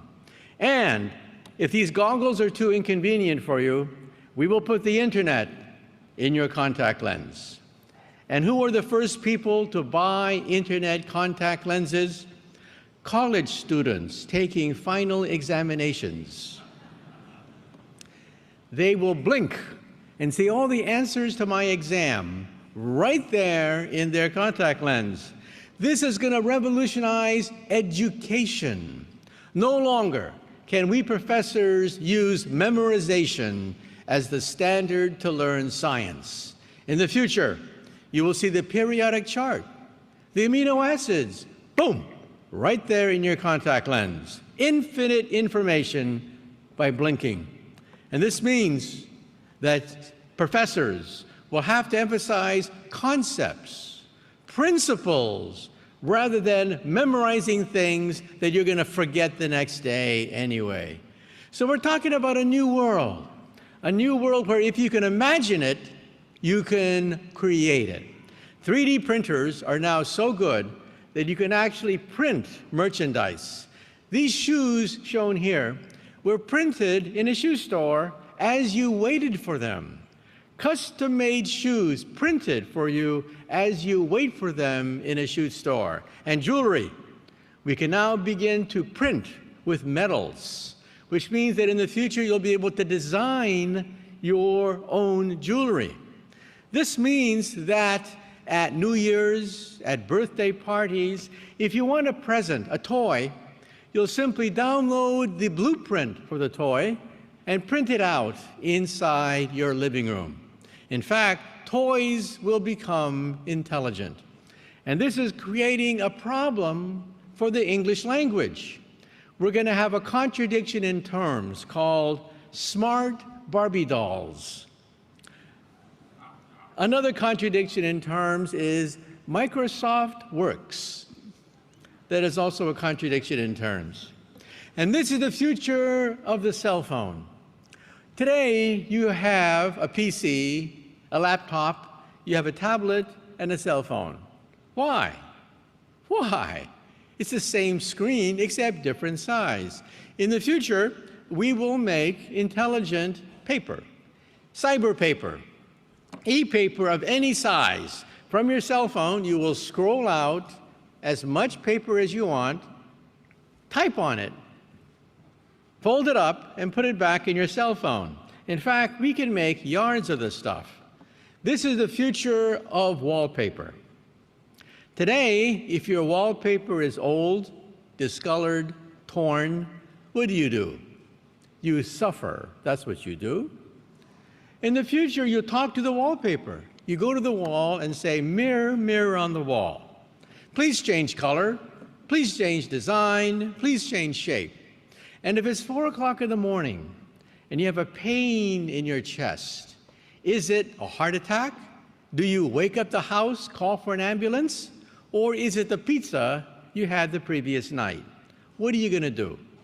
You go to the wallpaper and say, mirror, mirror on the wall, I want to talk to RoboDoc. Boom. RoboDoc appears anywhere, anytime. Compliments of IBM and other computer companies, it is artificially intelligent with specialized information. This is going to revolutionize medical care. How many times do we have to wait weeks to get an appointment, and then weeks more for the diagnosis to come through? In the future, you'll simply talk to the wall and have access to medical care. And then if you want an MRI scan, how small can you make an MRI machine? Today, we can make MRI machines the size of a briefcase. That's the world's smallest MRI machine built in Germany. How small can you make it? According to the laws of physics, we can make an MRI machine this big. You are now looking at the future of medicine.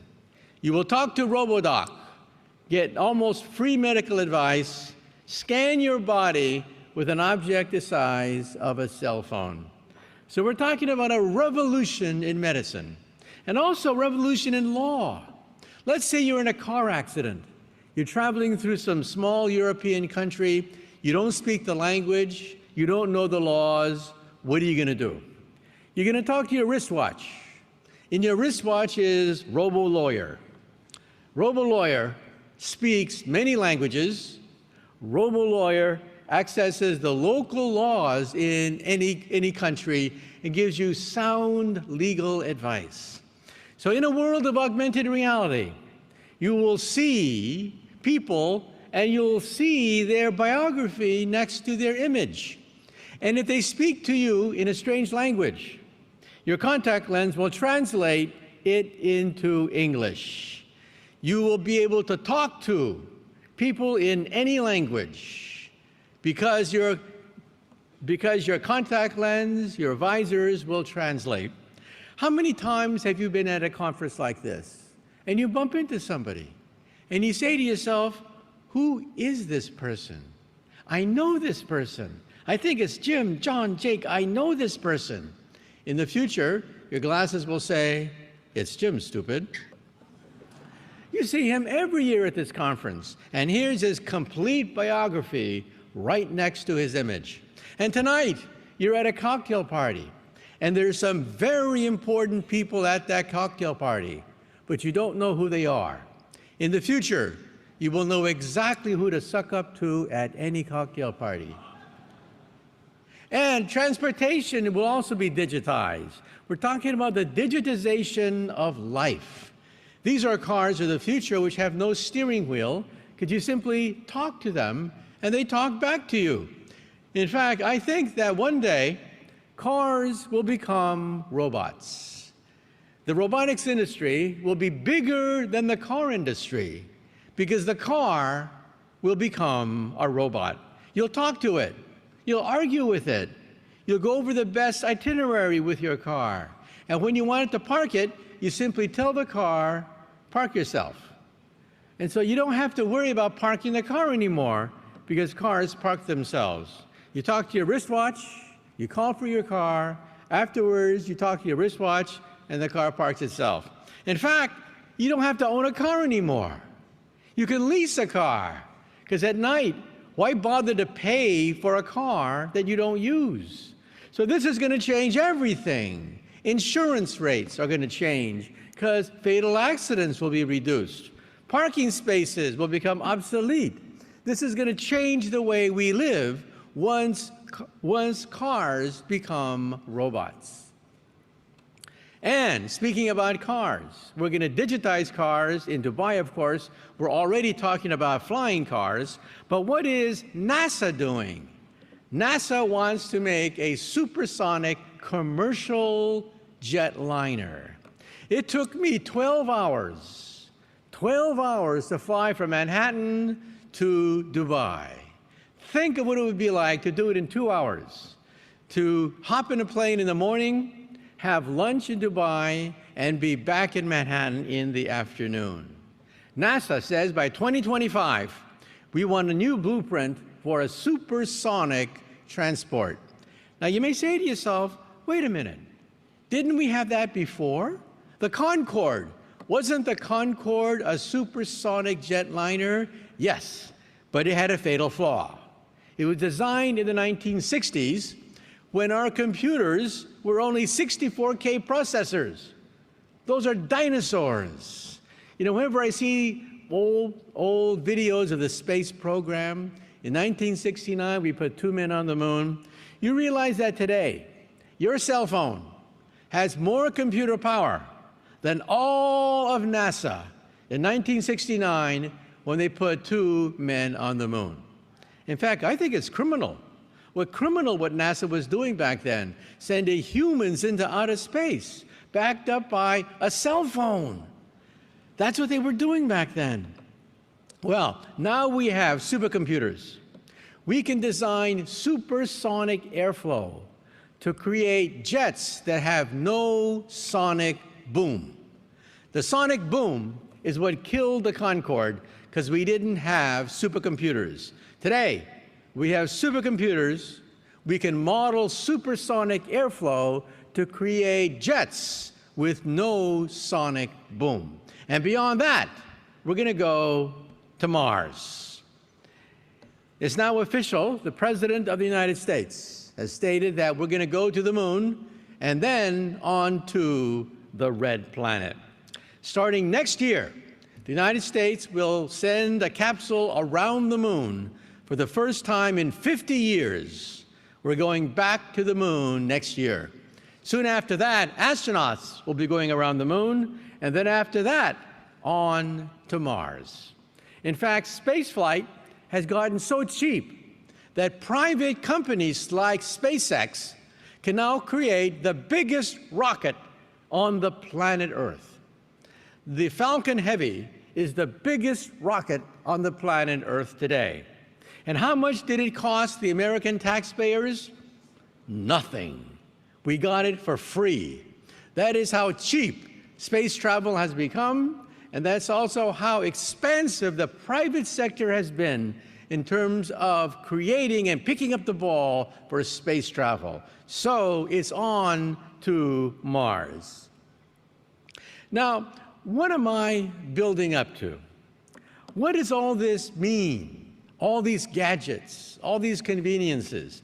We're building up to something that I call perfect capitalism. What is capitalism? Capitalism is private ownership where prices are set by supply and demand. Period. End of story. That's called capitalism. But capitalism is imperfect. Supply and demand are imperfect. You don't know who's cheating you. You don't know what the profit margin is. You don't know who's gouging you. You don't know what other people think about a product. That's imperfect. Plus, you have all these middlemen that don't do anything except transport goods from point A to point B. Perfect capitalism is where we are going today. Eliminating the middlemen, eliminating all the friction of capitalism. So, for example, there are, of course, winners and losers in perfect capitalism. The winners are society. Society benefits. Things are cheaper, more diverse, better quality. But who are the losers? Every revolution has losers. The biggest losers are the middlemen, like brokers. Now, today, stockbrokers no longer sell stock. Now, that sounds stupid. Of course, stockbrokers sell stock. What else are they going to sell? No, stockbrokers no longer sell stock because stockbroking is a middleman's job. You can buy stocks on your wristwatch. Why do you need a stockbroker if you can talk to your wristwatch and buy stock? Because stockbrokers sell something that robots cannot provide. And what is that? Intellectual capital. We're talking about experience, know-how, savvy, intuition, analysis, experience. We're talking about what robots do not have. That's where the jobs are going to be for middlemen. If they don't adapt to this, they will go bankrupt because middlemen are in the crosshairs of this revolution. So let's say you want to become a billionaire. After listening to my talk, you want to follow in the footsteps of Jeff Bezos, create the next Amazon. How do you do it? Not so difficult.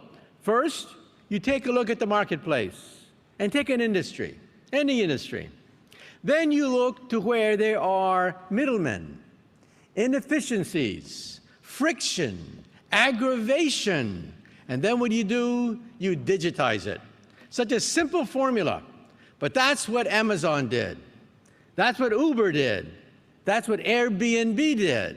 Eliminate the middlemen, reduce the friction of capitalism, create perfect capitalism. And so we're talking about a new world where people can take the initiative to create businesses. So what about governments now? I'm now building up to my main point. Governments can play a key role in this whole process. You realize that capitalism took 200 years to develop in Europe. 200 years for capitalism to take root in Europe. Now, developing societies can do it in 1 generation. These are some of the points. One thing they can do is to reduce regulations. Governments like to regulate. They don't produce anything. They like to regulate things, making production difficult. They have to reduce taxation because governments, what do governments do? They tax. But sometimes taxes can be such that it kills the goose that lays the golden egg. So you want to reduce taxes. You want to stimulate investment by reducing red tape. Now, the other day, I started a company in New York. How did I start my company? On my cell phone. In America, you can start your own company on your cell phone. No red tape. You cut right through the bureaucracy. This is what we need. Less red tape, more initiative, more ideas to keep this thing going. And then you need educated people. One of the weak links in all of this is education. We have to make sure that we sponsor great universities, that we have great prizes, that we reward people for taking the initiative, for creating something when nothing exists in the past. And then you have to learn how to make mistakes. You know, I travel in Europe a lot. I talk to European scientists. And the first thing that European scientists tell me is they want to leave.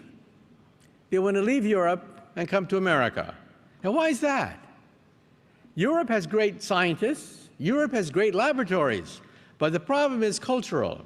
In Europe, if you make a mistake, it follows you. People know you made a mistake.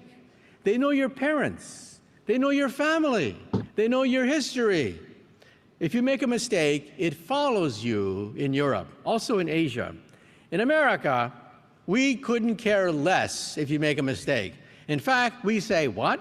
You made no mistakes? What's wrong with you? How come you don't make more mistakes?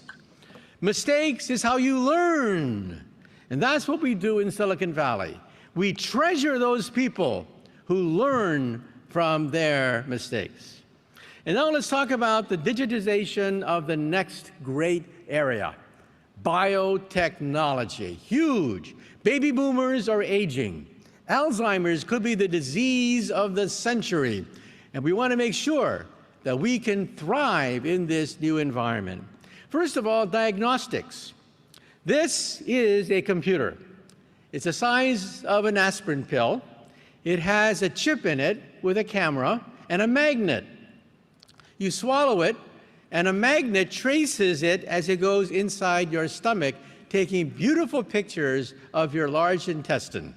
Because we all know what middle-aged men fear the most. Middle-aged men fear the C word, colonoscopy. That's when they put that tube up your back. However, this gives new meaning for the expression Intel inside. Yes, Intel will always be inside. We're talking about a new era, the digitization of diagnostics. And we're going to put these in your blood.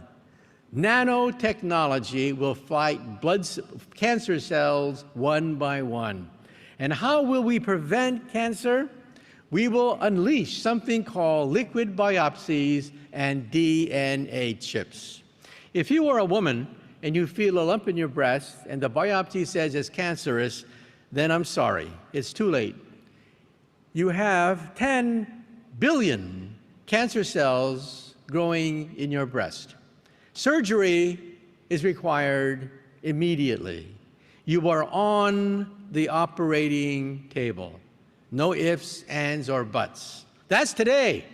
Tomorrow, you will go to the bathroom, and your toilet will pick up proteins, genes, enzymes from your bodily fluids, enzymes, genes, and tell you that you have 100 cancer cells growing in your body. Your toilet will tell you you have breast cancer. Do something. You have 10 years to do something. In other words, ladies and gentlemen, what I'm telling you today is, in the future, the word tumor will disappear from the English language. We will no longer say the word computer. We will no longer say the words traffic accident. And we will no longer say the word tumor in the future. And the aging process is the next process to be digitized. We can now digitize many of the organs of the human body. This is an ear. It is your ear from your cells grown in the laboratory. We can now grow skin, bone, cartilage, blood vessels, heart valves, complete bladders can now be grown, and windpipes can also be grown. The next organ to be grown, we haven't done it yet. The next organ to be grown is the liver. So for all you alcoholics in the audience, take heart. We will grow livers in the future. And another target is the aging process. Artificial intelligence may give us something that the kings and queens of old could never conquer, and that is the aging process. We now know why things age. Things get old and die because they accumulate error. Error in the form of DNA mistakes, accumulation of errors inside cells. But now we have artificial intelligence. We can analyze millions of genomes of old people, compare them to millions of genomes of young people, and identify where aging takes place in the body. For example, we've already isolated 60 genes that are involved in the aging process. And where are they located? Well, take a car. Where does aging take place in a car? Well, that's obvious. The engine. Why? That's where oxidation takes place. That's where you have moving parts. Where is the engine of a cell? The mitochondria. And that's where aging takes place in the main. We've now isolated where aging takes place, and it's only a matter of time before we genetically modify those genes that are damaged. Why do we have to die? Some animals hardly die at all. The Greenland shark lives on the average of 400 years. 400 years is the average lifespan of Greenland sharks. And the next organ to be digitized is the brain. This is called the Connectome Project. World War II gave us the Manhattan Project and the atomic bomb. The 80s gave us the Genome Project and genomics. The next century could give us the Connectome Project as we map the entire human brain. By looking at blood flow, by looking at microscopically the wiring, we're now beginning to understand how the brain is wired up. And we can now extract images from the living brain. This is how artists will work in the future. Artists will think of something, it'll materialize in front of them, and then a 3D printer will print it out. This is going to revolutionize the world of art. We're talking about removing all links between the human imagination and three-dimensional objects. We're talking about the Connectome Project. And of course, by hooking up the brain to exoskeletons, we can now give the gift of mobility to soldiers, people in car accidents, sports injuries, to give them the gift of life again. And the big announcement made 2 years ago is that we can now upload memories into the human brain. This was once considered to be preposterous, impossible, and now we do it on a regular basis. With mice, with apes, and now with Alzheimer's patients, we are uploading memories, recording memories, And this is going to give us a new era in the internet. The internet of the future is going to be BrainNet. We will send not digital, we will send emotions, feelings. We will send memories on the internet. This is going to revolutionize entertainment. Who wants to see a silent movie anymore when you can see the talkies? Well, who wants to see a movie when you can feel what the actors and actresses are feeling? And teenagers will go crazy. Teenagers put happy faces at the end of every sentence. In the future, you'll simply put the entire emotion at the end of every sentence. Your first date, your first kiss, your first senior prom, your first dance, all those memories on the internet as we upload memories. And not only can we upload memories, we can also photograph them as well. At Berkeley, where I got my PhD so many years ago, we can now begin the process of photographing a dream. This was once considered preposterous, but now we do it. Here's how we do it. On the left is a brain scan of the brain with 30,000 dots digitized. We put these 30,000 pixels in a computer. The computer recognizes images and prints them out. Here you see the actor, Steve Martin, at the top. Below that, you see a picture of Steve Martin created by the living brain through 30,000 pixels of blood flow recorded by an MRI scan.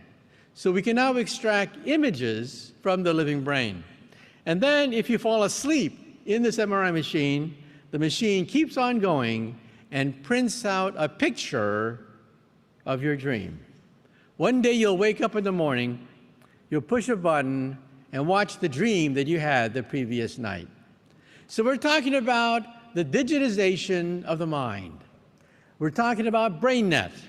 Remember, we're making these discoveries even as we speak. This is a new theory, a new science in its infancy. And this is how we will go to the library of the future. Today, when you go to the library, you take a book out on Winston Churchill. In the future, we will digitize him. We will digitize every single video, every single recording, all his life experiences, and you will talk to him. This is called digital immortality. We're going to digitize everything known about historical figures. For example, I wouldn't mind talking to Einstein. I would be thrilled to have a conversation with the great genius. In the future, you'll be able to talk to your ancestors, or for the most part, maybe your descendants. Your descendants, hundreds of years into the future, may want to talk to you because you have been digitized. And so, we're talking about artificial intelligence being bigger than the automobile industry. Now, some people are afraid of this. They think that one day the robots may take over. Well, that's always a possibility.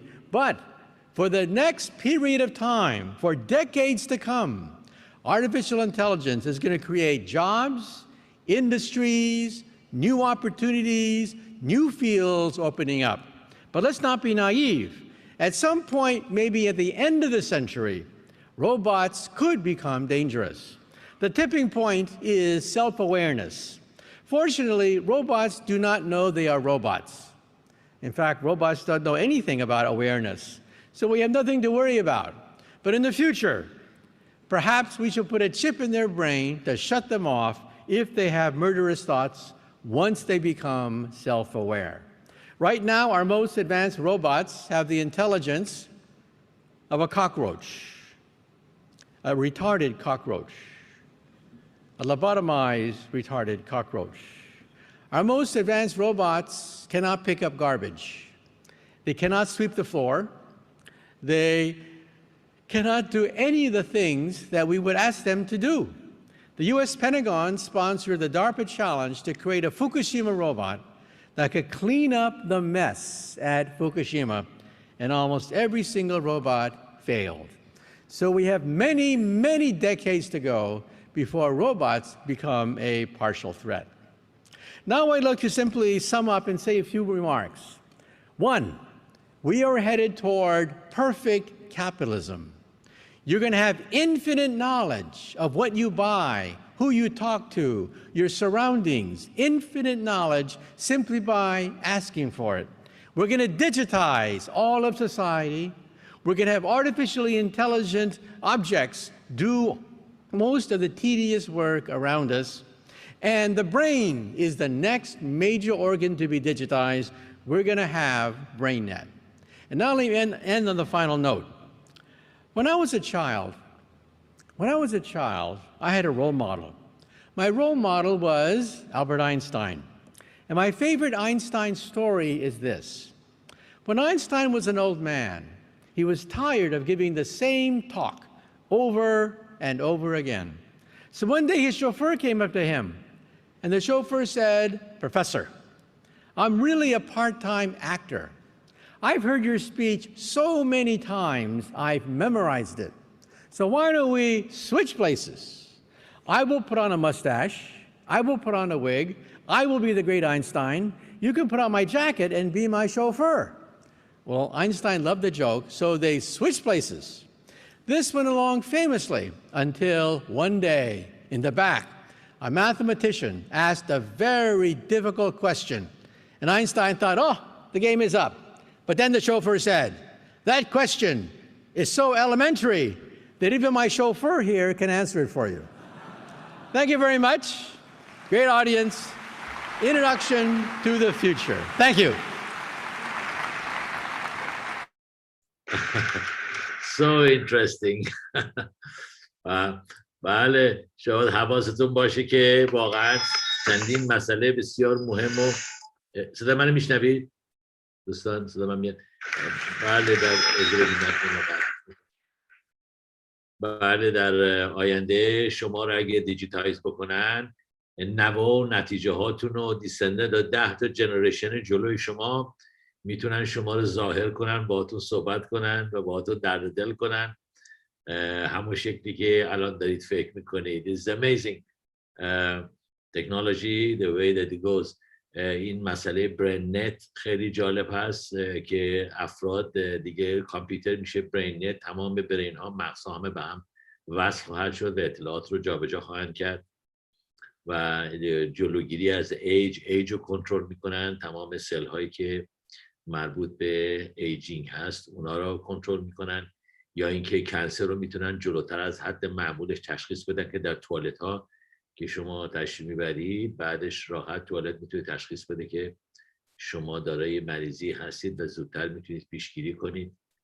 و به هر حال این کپسول هایی که آمده است که داخل بدن میشود خودش عکس برداری میکنه میفرسته، یا MRI که به اون سایز قرار هست که دیولپ بشه. به هر حال نانو تکنولوژی در آینده حرف اول رو خواهند زد. بسیار بسیار همیشه همینو مدت هاست در مد نظر هست که بیزینس هایی که میدلمن هستن، در حقیقت میدل هستن، مثل دلال هستن این وسط که یکی رو به یکی میخرن به یکی دیگه میفروشن، اینا همه از بین خواهد رفت. یواش یواش تکنولوژی جایگزین خواهد شد. سامثینگ مثل آمازون فکر کنید که الان دیگه مستقیما شما با آمازون تماس میگیرید، هم مستقیما بدون هیچ نوع میدلمنی تماس میگیرن، دایرکتلی با مانیفکتچر و یه جنسی رو به شما میرسونن. به هر حال مبحث بسیار بسیار ارزنده بود.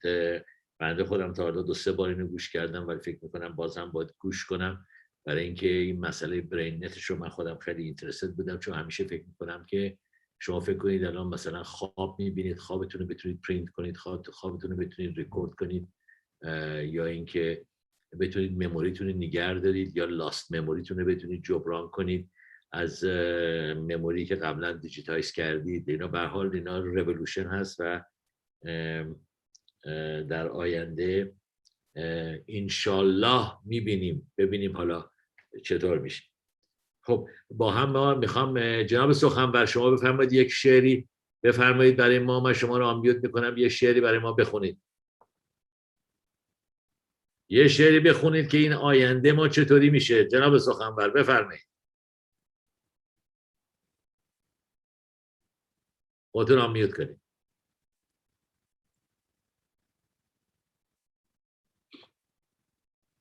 بله. دیگه در آینده جناب سخنور دنبال این نمیگردن با ماوس که چجوری خودشون آمیوت کنن، میگن کامپیوتر آمیوت، خودش دیگه خودش آمیوت میکنه، دیگه اصلا لازم نیست شما کاری انجام بدید. نمیشه؟ بله بفرمایید. اوکی thank you. من باید این شعر رو به انگلیسی ترجمه میکردم. چقدر سخنرانی جالبی بود. اون اندازه‌ای که من درک کردم یه چیز خیلی استثنایی بود که من در تمام عمرم همچون اطلاعاتی تا حالا نگرفته بودم. واقعا جالب بود. واقعا very nice.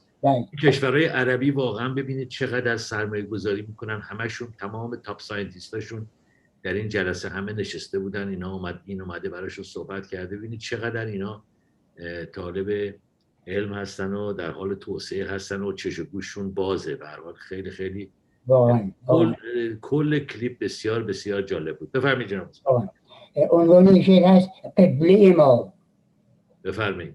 نیست ما را بجز از شور تو سودای دگر، نیست ما را بجز از شور تو سودای دگر، شد به عشاق تو افزون دل شیدای دگر، سر به پای تو نهادیم شد دل در کف توست، به دلارای تو نیست دلارای دگر، رو مگردان تو ز ما چون که رخت قبله ماست، این زمان قبله کعبه ما باش نه دلهای دگر، بت پرستی است روا بر بت بی همتایی، بت پرستی است روا بر بت بی همتایی، نتوان یافت به دنیا چو تو همتای دگر، دل دیوانه به زندان تو الفت بسته است، هیچ دیوانه نشایست رها جای دگر، پاک کن نامه اعمال مرا با بخشش، نیستم جز قلم عفو تمنای دگر، غمزه ات خانه دل را به دمی ویران کرد، غمزه ات خانه دل را به دمی ویران کرد، کس به ویران کده دیگر ننهد پای دگر، راز ما را سر هر کوی و گذر فاش مکن، نیست ما را پس از این طاقت غوغای دگر، ناامیدیم به وصل تو و دلخوش به نگاه، شاید این هم رود از دست به فردای دگر، ناامیدیم به وصل تو و دلخوش به نگاه، شاید این هم رود از دست به فردای دگر. براو. خیلی ممنونم. مرسی جناب سخنور عزیز، ممنون از شما. به هر حال بسیار همت میفرمایید، این شعرها رو حاضر آماده برای ما دارید. خیلی ممنونم. دوستان این مطلب دیگه رو که این جناب کوکو ذکر کردن این هستش که قرار است که 400 سال زندگی بفرمایید، بنابراین شما در عنفوان جوانی هستید الان، هیچ ناراحت نباشید. 400 years الان که 30-40 سالتونه، 350-60 سال دیگه هم جلوتونه. به هر حال خیلی راحت و ریلکس عمل بکنید، ببینیم چی میشه دیگه. حالا 300-400 سال باید یک کمی در این دنیای وانفسا بچرخید و بگردید و تا ببینیم چطور میشه. ضمن خودتون رو برای مسافرت به ماه و مارس هم آماده کنید. ما الان همه جا دیگه شما رو آماده کردیم، از گرجستان گرفته ترکیه و ارزاقدس و دیگه شما رو یواشاش برای ماه و مارس و اینا رو آماده کنیم. یه سری هم تشریف ببرید اونجاها، با هم میریم اونجا. هوا نیست، شنیدم مثل همون هوایی که این خانم نورا خانم دارن، اکسیژن اینا خبری نیست، ولی خب یه جورایی حتما به ما میرسن. خب با هم یک آهنگ گوش میکنیم. دوستان دوباره تاکید میکنم برای دوستانی که احیانا شاید رفتن دوباره برگشتن، روز شنبه ساعت 10 تا 12 صبح، 10 صبح تا 12 ظهر، دوستانی که 30 نفری که انتخاب شدن در زوم تشریف بیارن، باشون یه صحبتی داشته باشیم برای هفته آینده، چون ممکنه پس هفته دیگه وقت نکنم. برای همین یه صحبتی باشون داشته باشیم ما بین 10 تا 12. اگر وقت دارید. اگر وقت نکردید، یه دتون نیومدید، بعد اون یه دی دیگه رو بعداً بازم یه زمانی میذاریم و باشون خواهیم بود. چون فردا شب با هم نیستیم. البته فردا شب ملی خانم هستن و کلاس‌های روحی رو باز میکنن و بعد از اون هم شنیدم ایشون یه برنامه انترتینمنت پیاده میکنن خودشون. خلاصه خودکفا شدن دیگه. ما یواش یواش باید بازنشست بشیم، بریم دنبال کارمون، بریم یه زوم دیگه باز کنیم. بریم یه مغازه دیگه باز کنیم اینطوری دیگه. ولی هفته دیگه چون فردا شب من نیستم، در هواپیما هستم احتمالاً، بنابراین روز دوشنبه با شما خواهم بود برای دنباله برنامه ها و ساعت شنبه صبح ساعت 10 صبح تا 12 دوستان تشریف بیارن، در دوستانی که در اینترویو هستن تشریف بیارن که ما باهاشون صحبتی داشته باشیم. خب اجازه بدید با هم یک آهنگ گوش کنیم. یک دو تا آهنگ براتون در نظر گرفتم که بعد با دوستان فیسبوکی ما خداحافظی کنیم، برسیم به مشورت و چت شبانمون. اجازه بدید با هم گوش کنیم.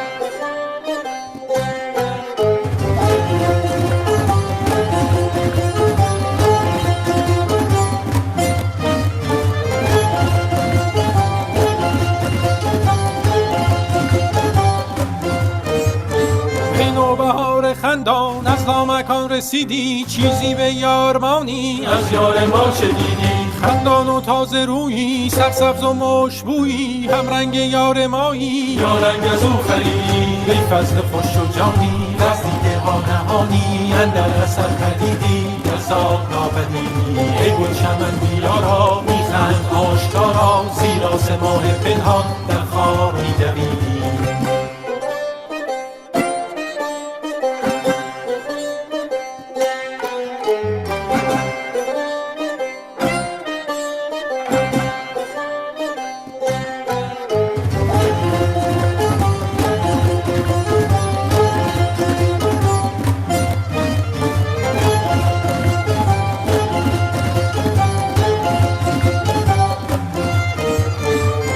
بدین درختان چون جمع نیک بختان، شادند ای بنفشه از غم چرا خمیدی، از غم چرا خمیدی. بنگر بدین درختان چون جمع نیک بختان، شادند ای بنفشه از غم چرا خمیدی، از غم چرا خمیدی.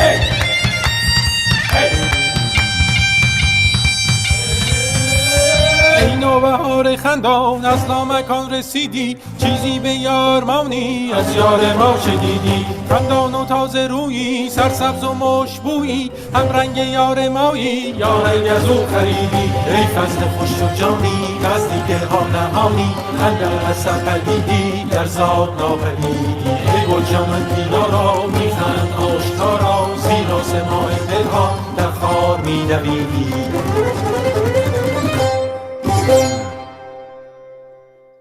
بله براو، آهنگ بسیار زیبایی بود، با هم شنیدیم دوستان عزیز. خب ما یواش یواش به پایان برنامه برای دوستان فیسبوکیمون نزدیک میشیم. یک آهنگ آذری میخوام براتون بذارم برای دوستان ترک زبان ما. بسیار آهنگ زیبایی است و شاد با هم این رو گوش میکنیم قبل از اینکه با دوستان فیسبوکی خودمون خداحافظی کنیم. با هم میشنویم.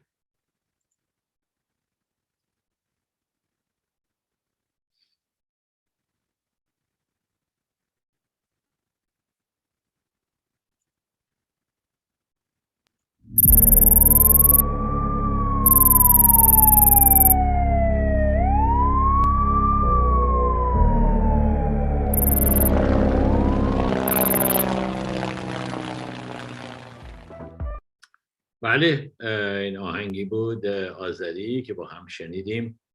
به هر حال از دوستان فیسبوکی خودمون خداحافظی میکنیم با امید دیدارتون فردا شب ساعت 5 بعد از ظهر به برنامه‌های کلاس‌های روحیمون و بعد از اون من به علت مسافرت نمیتونم در خدمتتون باشم، ولی روز دوشنبه دوباره برنامه‌ها رو از سر میگیریم با برنامه‌های دیگری. با شماها در این لحظه خداحافظی.